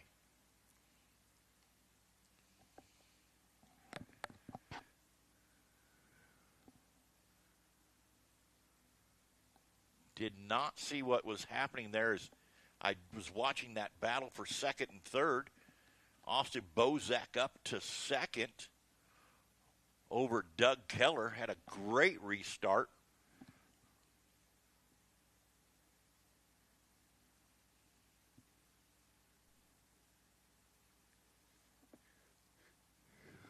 Able to get the 22 refired and into the infield. Looks like he's going to take her back pit side.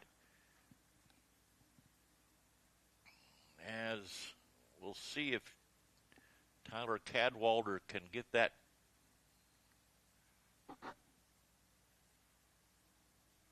machine refired. Does not look like that's going to happen. Scotty's tow and recovery out to put him on the hook, as we do have 23 laps down in this 30-lap USRA Ironman feature event. That was a huge shakeup. And like you said, cautions breed cautions. Sitting there in the catbird seat in that 91 machine, 91J machine. Whittengill, Jalen,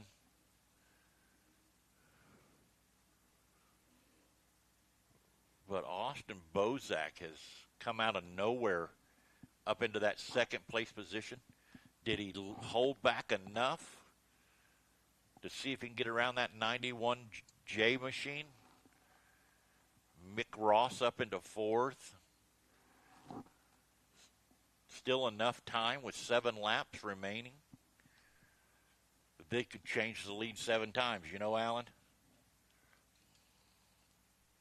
There's still a whole bunch of racing that still has to take place. Just these 7 laps remaining, but there could, like you said, there could be passes for the lead on nearly every single lap. As you see, Cadwalder going off on the hook into the infield.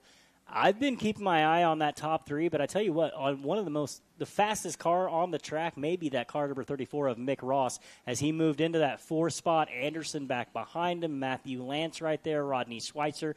And then look coming here from the B-main, Brad Derry, slowly and methodically sneaking his way into the front picture. Yeah, it's I don't know what I'd like to say I could call it, but I have no clue how this is going to end. I don't know. Normally we have a little bit of an inside line, insider perspective, if you will, but Whittengill been leading the whole way. It's hard to argue with the Flying Penguin out there in front, but I tell you what, Austin Bozak ran a great race so far. Doug Keller right there, Mick Ross and Anderson all inside the top 5. It could be one of, well, you can say any one of the top 15 right now. Yeah, for sure. We still got a long way to go. 7 laps. It's not a sprint for sure. So we'll see here as the caution lights go out this time by. Whittengill, Bozak, Keller pulling those belts tight, cleaning those visors, getting ready for this 7-lap. I don't want to call it a dash, but Whittengill off into the restart zone. Green flag flies, green flag flies. Whittengill working that middle to high line. Bozak on the bottom right there in the moisture. Whittengill gets a great run down the back stretch. Able to hold off that 14 machine, but Austin Bozak is right there with him. Bozak again working that low line as Mick Ross kind of bobbled there a little bit. Look at that Matthew Lance up into the top 5. Matthew Lance up to 5th over Anderson. Whittengill, as we got 25 down, 5 to go. 4 fingers and a thumb left in this 30-lap USRA Ironman feature event. As you could throw a blanket over that first and second, pulling out a little bit there on Doug Keller, a couple car lengths. Whittengill gets a great run down the backstretch as Bozak keeps working that bottom line, trying to see if he can get around him. Schweitzer up into 5th. Anderson to 6th. Matthew Lance, oh no, going around. Collecting. Oh, we've got 2 in the fence. Able to continue going on. Caution on the racetrack for Matthew Lance. Oh no. Matthew had battled his way up into the top 5. Went in a little hot. Got turned around there. Hate to see that for that young man, as this is his grandfather's memorial race. Boy, he was given every bit of effort he could to get that car up into the top 5. He was coming towards the front. He had started way 15th back. 15th on the field? He was, where was he? He was 8th row inside. Yeah, started 15th and was up to 5th. Just digging and digging and digging. That'll put Rodney Schweitzer up in that 5th place position as him and Kevin Anderson had been battling, and there's Deary right there behind him as we've got 27 down, 3 to go. It will be a green-white checkered for your IMCA Ironman. As the caution lights are out, does Austin Bozak have anything for him, Alan? I don't know. Doug Keller right there, the old Wireley veteran, as Whittengill leads him down into the restart zone. Green flag flies, green flag flies. Whittengill works that top shelf. Austin Bozak gets a good run down the back. Whittengill working that high line. Austin Bozak right to his left rear quarter panel as we've got 2 remaining here. Whittengill. Austin Bozak. Bozak gets a great run off. Tries to crowd him up there. Little right side romance going on. Into 3 and 4 there's Alec as Austin Bozak drifts up. White flag this time by Bozak. Oh, no, we've got him piled up coming down. Looks like a parking lot. And collected Doug Keller. Oh, no. Something was amiss with Keller before. Something he went was wrong. slowed coming down the front straightaway, slow on the back straightaway. Completely missed what happened over in turns number 3 and 4. I just seen the crowd reaction. Yeah, I was watching the lead because it was starting to really heat up. Bozak and Whittengill had gotten together going into 3 there as they were side by side. Collected Kevin Anderson, and looks like Glenn there also collected in that. As they take Cadwalder off on the hook from that previous caution. Looks like Kevin Anderson in the 417 involved over here in turn number 4. Glenn looking like he's going to be able to continue. The 7 of Keller already off track, so his night done in that car number 7. And looky there, Mick Ross right up there. To third. And Deary up to top fifth. 5. Rodney Schweitzer sandwiched in between. Yeah, as we'll go green, white, checkered, see if we can end this thing. I'm not so sure coming around on those parade laps, Bozak and Whittengill were kind of. It looked like a little communication going between the two. It looked like a little communication to me. That's what it looked like. Looked like hard racing there as they'd got together, a little right side romance going on. I will say this, the future of stock car racing alive and well with those top 2, Whittengill and Bozak, putting on a show out front. They sure are. It's amazing, but you've got some wily veterans right there behind them in Mick Ross and Rodney Schweitzer and Deary.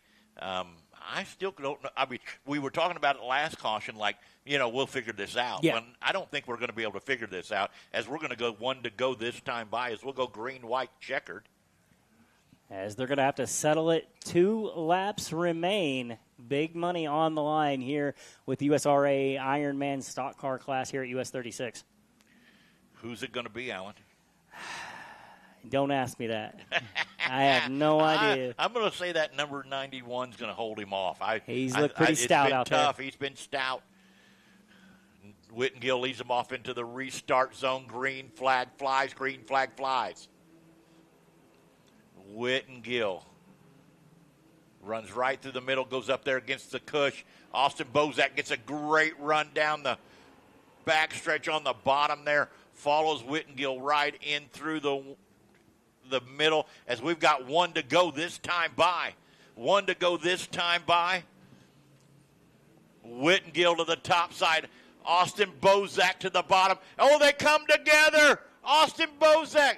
Whittengill Somebody lost a tire. Whittengill loses a tire, spins in front of it, and Austin Bozak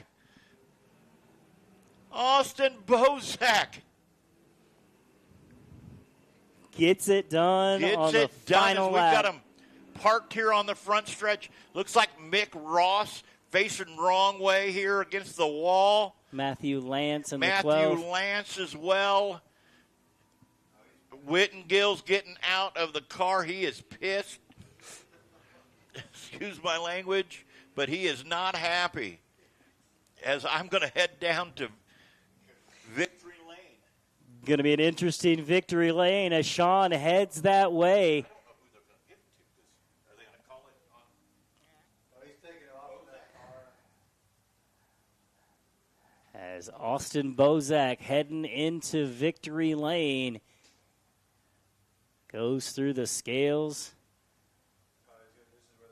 Heading to the high side and exit the racing surface. It's going to be Austin Bozak in Victory Lane with your USRA Ironman stock cars.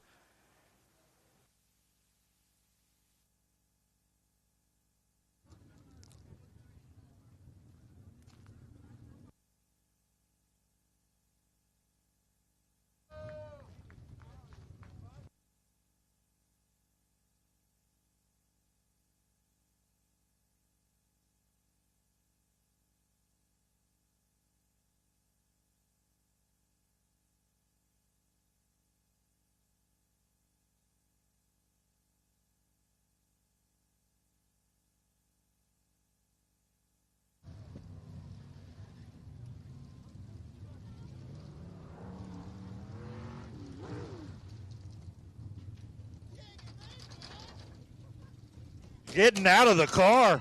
Let him hear it, fans. Austin Bozak, your USRA Ironman feature winner.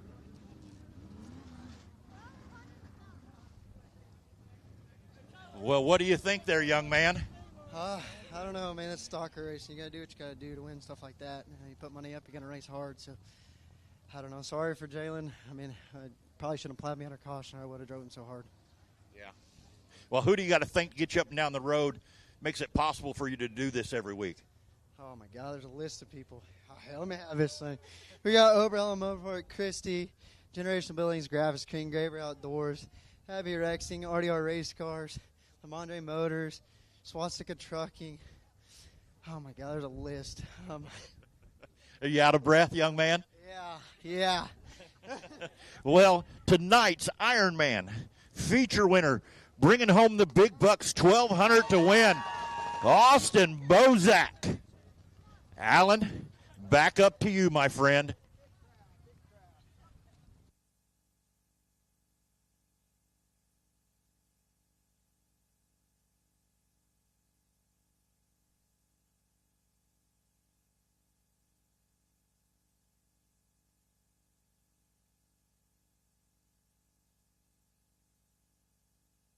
As Sean heads this way, the final feature of the night starts taking on to the racing surface with your POWRI Wingless Auto Racing Sprint League and the Wholesale Battery Challenge Series. And before we get to our starting lineup, a few people that we need to thank. Of course, if the choose cone comes into play, you can thank Honest Abe Roofing, built to last, guaranteed, quality roofs, expert service, and trust that you can count on. Call today. Visit online, honestaberoofing.com. Hard Luck Award goes to the 15th position out here on the feature event. Brought to you by Sprint Lawn Care, localized lawn care with familiarity, precision, and care. Contact John Sawyer for an estimate today, 417-736-9640. That's Sprint Lawn Care Hard Luck Award. Tonight's Hard Charger Award being brought to you by Smiley's Racing Products. That's the driver who passes the most cars from their original scheduled starting position. And they will earn tonight's Smiley's Racing Products Hard Charger Award. From parts to accessories, providing high-quality racing gear that keeps you ahead of the competition, visit Smiley'sRacing.com. Victory Fuel, sponsor of tonight's Victory Lane, hydration for champions, clean, effective, and built for peak performance. Fuel up and finish strong with Victory. Online ordering at drinkvictory.com. Tonight's work area being brought to you by Mesilla Valley Transportation, reliable, safe, and effective transportation that you can count on, delivering with precision and care to keep cargo moving smoothly. Visit MVT.com for more information. And tonight's main event being brought to you by Wholesale Batteries Incorporated. Performance to keep moving. From track to shop and back again, Wholesale Batteries has you covered. Backtracking in tonight's action would see quick time set by Ricky Lewis with a 13.952. Heat race number 1, he went 4-1. It was the 41 of Ricky Lewis. Heat race number 2 went 3-1, the 77 of Jack Wagner. And heat race number 3 went 4-1. It was the 4 of Braden Cromwell. Semi-feature action would see the 26 of Zach Clark go from tail end Charlie all the way up to pick up the semi-feature win. And tonight's high point qualifier going to be that car number 41 of Ricky Lewis. Throughout the field, 34 feature wins make up our competition here tonight amongst the POWRI Wingless Auto Racing Sprint League. This our second event of 2025. First event of the season would be at Valley Speedway, where we would see the gentleman Jack Wagner pick up the feature win. So here tonight, event number 2 in 2025. 33 competitors entered so far this season, featuring one winner. That is the 77 of Jack Wagner. This our 237th event in POWRI Wingless Auto Racing Sprint League history since 2012. 44 different tracks ran at, with 67 different all-time winners in the POWRI Wingless Auto Racing Sprint League, presented by Wholesale Battery. 25 laps the distance here tonight, as it will line up just like this. On the pole, it's going to be car number 41 of Ricky Lewis. Outside row number 1 out of Lone Jack, Missouri, the 4 of Braden Cromwell. Row number 2 on the inside out of Lone Jack, Missouri, going to be car number 77, the gentleman Jack Wagner. Outside row 2, also out of Lone Jack, Missouri, the 9 of Cody Baker. Row 3 inside, 10 feature wins to his credit in war competition out of Topeka, Kansas, the 11W of Wyatt Burks. Outside, row number 3, out from California, the 00 of Jeff Ensign. Row 4, gonna find out of Nixon, Missouri, car number 2, Wesley Smith, and on the outside, the 2H out of Overland Park, Kansas, Luke Howard. Row 5 to the inside, he's out of Kansas City, Missouri, the 11X of Tom Coran, and on the outside, Out of Lone Jack, Missouri, the 73, it's the Hammer, Samuel Wagner. Started 11th, 6th row inside out of Nesbitt, Mississippi. Reigning Rookie of the Year winner, the 13 of Chase Howard on the outside. Out of Moulton, Iowa, by way of New South Wales, Australia. And going to be the 75 of Glenn Saville. 7th row on the inside. He's out of Independence, Missouri. The 15E of Dakota Earls, also out of Independence, Missouri. Started 7th row on the outside. Going to be the 03 of Tyler Burton. 8th row left side. He's out of Phoenix, Arizona. The OG of Kyle Shipley. And right side out of Nixa, Missouri. The 33 of Bryson Smith. Up next through semi-feature victory out of Raymore, Missouri, going to be the 26 of Zachary Clark. And on the outside of row number 9 out of Parkville, Missouri, the 27 of Justin Johnson. 11L out of Topeka, Kansas, Danny Billings. And the 13 Beery out of California, Missouri, Brock Elliott, going to make up our 10th and final row. 20 competitors, 25 laps the distance, $1,500 going to our feature winner here tonight with the POWRI Wingless Auto Racing Sprint League Challenge Series presented by Wholesale Batteries. As a whole bunch of talent make up the field. Feature winners in POWRI Wingless Auto Racing Sprint League competition. That includes 2 feature wins to Ricky Lewis, 3 feature wins to Jack Wagner, Cody Baker with a pair, Wyatt Burks has 10, Wesley Smith tied for the all-time lead in wins. He has 15, as Chase Howard also has a pair of feature wins with the Wholesale Batteries POWRI Wingless Auto Racing Sprint League in their Challenge Series here in 2025. Again, this the second event of the racing season. Been plagued by a little bit of rain and weather not wanting to play nice. As here we are, US 36 Raceway for the Doyle Lance Remembrance Race and the POWRI Wingless Auto Racing Sprint League. Scoring, looking over the field, making sure everybody able to get fired and find their place out here on the racing surface. Again, 20 competitors, 25 laps the distance.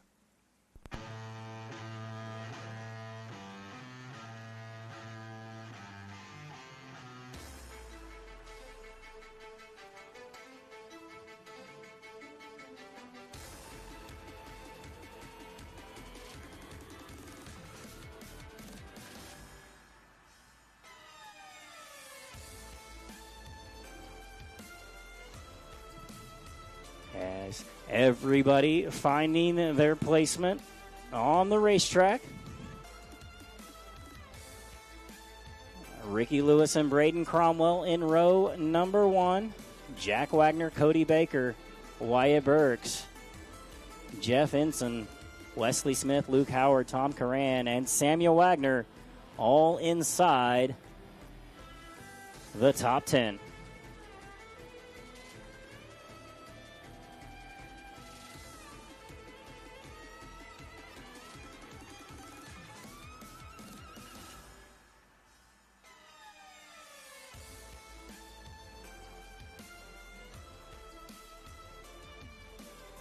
Drivers being instructed over the receivers. Go ahead, pick up the pace a little bit. Let's get everybody lined up.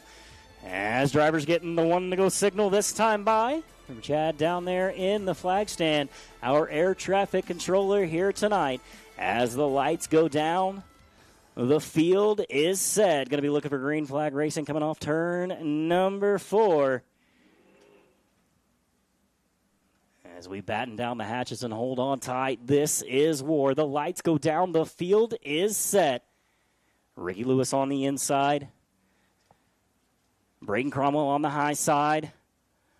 Green is waving. We are racing at US 36 Raceway. Out to the early advantage going to be that car number 41 of Ricky Lewis. Everybody kind of going through turns number 1 and 2. Cromwell taking a dip down to the high side. Not quite there as the 77, the gentleman Jack Wagner, going to take that position. It's going to be Ricky Lewis leading lap number 1. Jack Wagner to second.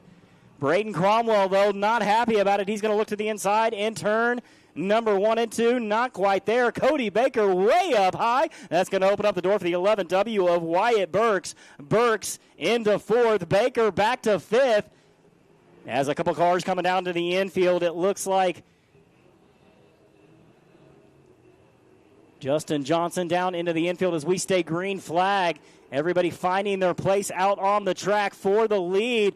Jack Wagner looked for it, not quite there, as it's Lewis the leader, Wagner in second, Cromwell running third, Wyatt Burks in fourth, and Cody Baker rounding out the top 5. Baker getting a good run down the back straightaway. He may have just found some speed with a little bit of a diamond approach in turn number 2. Keep an eye on the 9 of Baker. As laps starting to tick away, 5 laps through this one. Top 2 separating from the field. It's the 41 of Ricky Lewis, and here comes the 77 of Jack Wagner. Wagner thought about an inside line run. Not quite there, as now he's got it hooked up in turns number 1 and 2, but Ricky Lewis setting sail on the high side, found that diamond line and stretched it out as they go into turn number 3. It's Lewis and Wagner, your top 2. Cromwell trying to reel him in. Wyatt Burks, Cody Baker going at it for 4th and 5th, and right back behind them, Ensign, Samuel Wagner, Wesley Smith, Luke Howard, Glenn Saville, and Kyle Shipley up into a top 10 run. Laps continuing to tick away. 7 laps in the books this time by. Again, Lewis hooks it up on the high side, exit of turn number 2. He's going to try his hand in turns number 3 and 4, lose a little bit of ground. New leader this time by Jack Wagner, taking the top spot away from Ricky Lewis. But Lewis hooks it up high side in 2. Huge run down the back straightaway, trying to set up Jack Wagner into turns number 3 and 4. Wagner with the lead. Lewis is there. 9 laps in the books this time by. Samuel Wagner in car number 73, putting down a little bit of a smoke screen. Hopefully nothing too detrimental as the laps keep ticking away. Going to be dealing with lap traffic here momentarily. Brock Elliott in car number 13B right in front of our leader, the 77 of Jack Wagner. Maybe this is what Lewis wants to see, as he's again going to get a great run down the back straightaway. Looks to the low line on Wagner. Not quite there, as the 73 Samuel Wagner pulls it down into the infield. Tough break for Wagner. Meanwhile, older brother Jack Wagner pinned right behind the lap car of Brock Elliott. Exactly what Ricky Lewis wanted to see. He's back to the top spot using a lap car as a back marker, kind of pinning our leader of Jack Wagner back behind him. Elliott now into the infield. Watch the rest of this one, as it's Ricky Lewis the leader, Jack Wagner sitting in second. Cromwell and Cody Baker now going at it for 3rd and 4th, as Baker hooking it up on the high side, getting good momentum towards the front of the field. Great bite by Cody Baker off turn number 4. He's up into position number 3. Cromwell to 4. Wyatt Burks now rounding out the top 5. Laps continuing to tick away, a little over halfway through this one now. 14 in the books. 11 to go. Jack Wagner trying to change up his line a little bit. This is exactly what Ricky Lewis wants to see. Clear real estate up in front of him, as now we have 10 more times around US 36 Raceway. Can Ricky Lewis hang on? Does Jack Wagner have anything for him? Cody Baker trying to run him down. He's up into that position number 3, as Braden Cromwell, Wyatt Burks rounding out the top 5. Back behind him, going to find Jeff Ensign, Wesley Smith up to 7, Luke Howard, Glenn Saville, and Kyle Shipley still rounding out the top 10. Chase Howard, Zachary Clark up to 12, Bryson Smith, Dakota Earls, and Brock Elliott unofficially rounding out your field so far. Meanwhile, up front, 7/10 was the separation last time by on lap number 17. It looks like Wagner getting through the corners a little bit better. Ricky Lewis so fast on the straightaways, as Cody Baker still rounding out the podium, but Cromwell right there, car number 4 in position number 4, 11W of Wyatt Burks still rounding out the top 5. It looks like cars pulling down to the low side now as the laps continue to tick away. It's still Ricky Lewis riding the rim up around turns number 1 and 2, as he's going to pull it back down low in turns number 3 and 4. 2 very different lines on both sides of the track, as Wagner is there. 5 laps left. Jack Wagner pulls it to the low line. Ricky Lewis protecting the lead out of turn number 2. Now they go into 3 and 4. Wagner there tries to cut the corner out of turn number 4. New leader Jack Wagner taking that top spot late, as Ricky Lewis going to fade a little bit. He's right there in that second spot. Something to miss with Ricky Lewis as he's losing ground down the back straightaway. Cody Baker puts it through a spin cycle, keeps it going. We stay green flag racing. Wagner, now Cromwell in second. Wyatt Burks up to third. Wesley Smith to fourth. Jeff Ensign to fifth as the caution will wave. Caution waves, right rear down on the 41 of Ricky Lewis. Unfortunately, caution waves, 21 laps in the books, no work area. So a tough break for the 41 of Ricky Lewis. We'll have to see how everything shakes out here. Check with scoring. You can't quote me on anything. I'm just the voice up here. Also, car number 9 of Cody Baker went through a spin cycle. He's going to be exiting the racing surface as well. So we'll have to see what plays out here in the later stages. 21 laps in the book.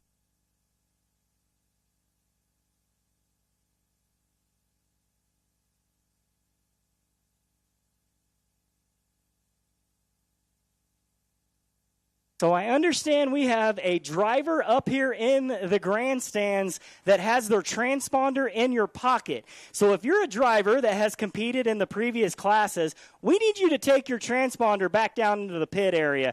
We can see it when it reads across the MRP thing. So again, a driver, if you have your transponder up here in the grandstands, maybe in your pocket, I'm not going to start calling out names or anything, but if you're a driver that has your transponder in a pocket, we know who you are. So please return it back down into the pit area. Thank you. So out on the track right now, as it sits, what I can see is the 77, the gentleman Jack Wagner, our leader. It looks like car number 4, Braden Cromwell, being scored in position number 2. The 11W of Wyatt Burks up to 3rd. As Jeff Ensign now may be a top 5 contender, and it looks like car number 2 of Wesley Smith rounding out the top 5. Luke Howard, Glenn Saville, Kyle Shipley. How about Zachary Clark, Chase Howard, Bryson Smith, and Dakota Earls rounding out the field. As the lights go down, the field is set. Looking for green out of turn number 4. Wagner's race to start, fires them out of turn number 4. Gap in the field, about a 2-3 car length advantage. They go into turn number 1 and 2. Going to jump just a little bit. This is going to open up the door for car number 4 of Braden Cromwell. Not quite there. Here comes Jeff Ensign in that car number 00. 22 laps in the books this time by. 3 laps remain. Jack Wagner trying to remain perfect on the season, looking for his 2nd straight feature win with the POWRI Wingless Auto Racing Sprint League. 3 feature wins to his credit. Most recently, 2 straight wins at Valley Speedway and a win at Lake Ozark Speedway to start his career. Jack Wagner, former POWRI Wingless Auto Racing Sprint League champion.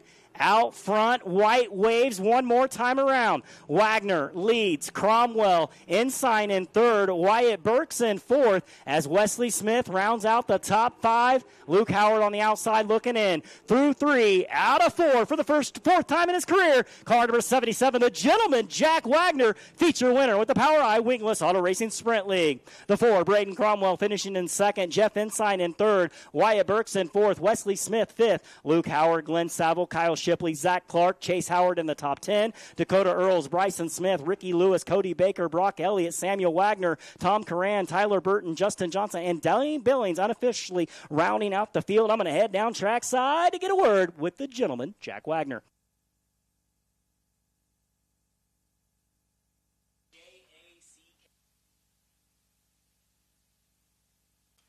How about that? What a night of racing we had. 110 cars. Gentleman Jack Wagner pulling into victory lane. Again, clean sweep on the season so far with your POWRI Charger division. As Allen heads down, gentleman Jack Wagner getting unstrapped out of the race car. Jesse Hockett Racing on the side, Dirt Track Souvenirs, S&S Electrical for the 4th time in his career, the gentleman Jack Wagner, victorious with the POWRI Wingless Auto Racing Sprint League. Jack Wagner earning that one. Not a whole lot left of the right rear up here as the gentleman, Cage Stands in Osborne. You earned that one. Maintaining perfection on the season. We got to talk about that one, buddy. Ricky Lewis was there every step of the way. You took the lead. He took it back. You weren't giving up. Walk me through the race with you, man. There's a mentality racing these non-wing cars, just a never give up mentality, man. These guys out here, especially with Warren MWRA, there's a good group of guys here that race hard, and guys like Ricky Lewis, guys like Kyle Shipley, all these guys realize that, and they want to come out here. No. Missouri's keeping money tonight. We're keeping it at home, everybody. How about that? 2 straight wins to kick off the season, 2025 Wagner Stable. Who do you have to thank, and what can we look forward to the rest of the year? My mom and my dad, number one, for always believing in me for coming out here to drive race cars, man. Day one of them saying, do you ever want to do it? I was like, oh, absolutely, and we're proving it tonight finally again. We're back in victory lane for the 2nd time in a row for POWRI Award. I have never done this before, so it is awesome to finally achieve. Jack and Connie Hockett for letting me drive their number and name on the side of the car. It means the complete world to me. I couldn't thank them enough for the opportunity that they gave because this is a legendary name, and I'm trying my absolute hardest to keep it going.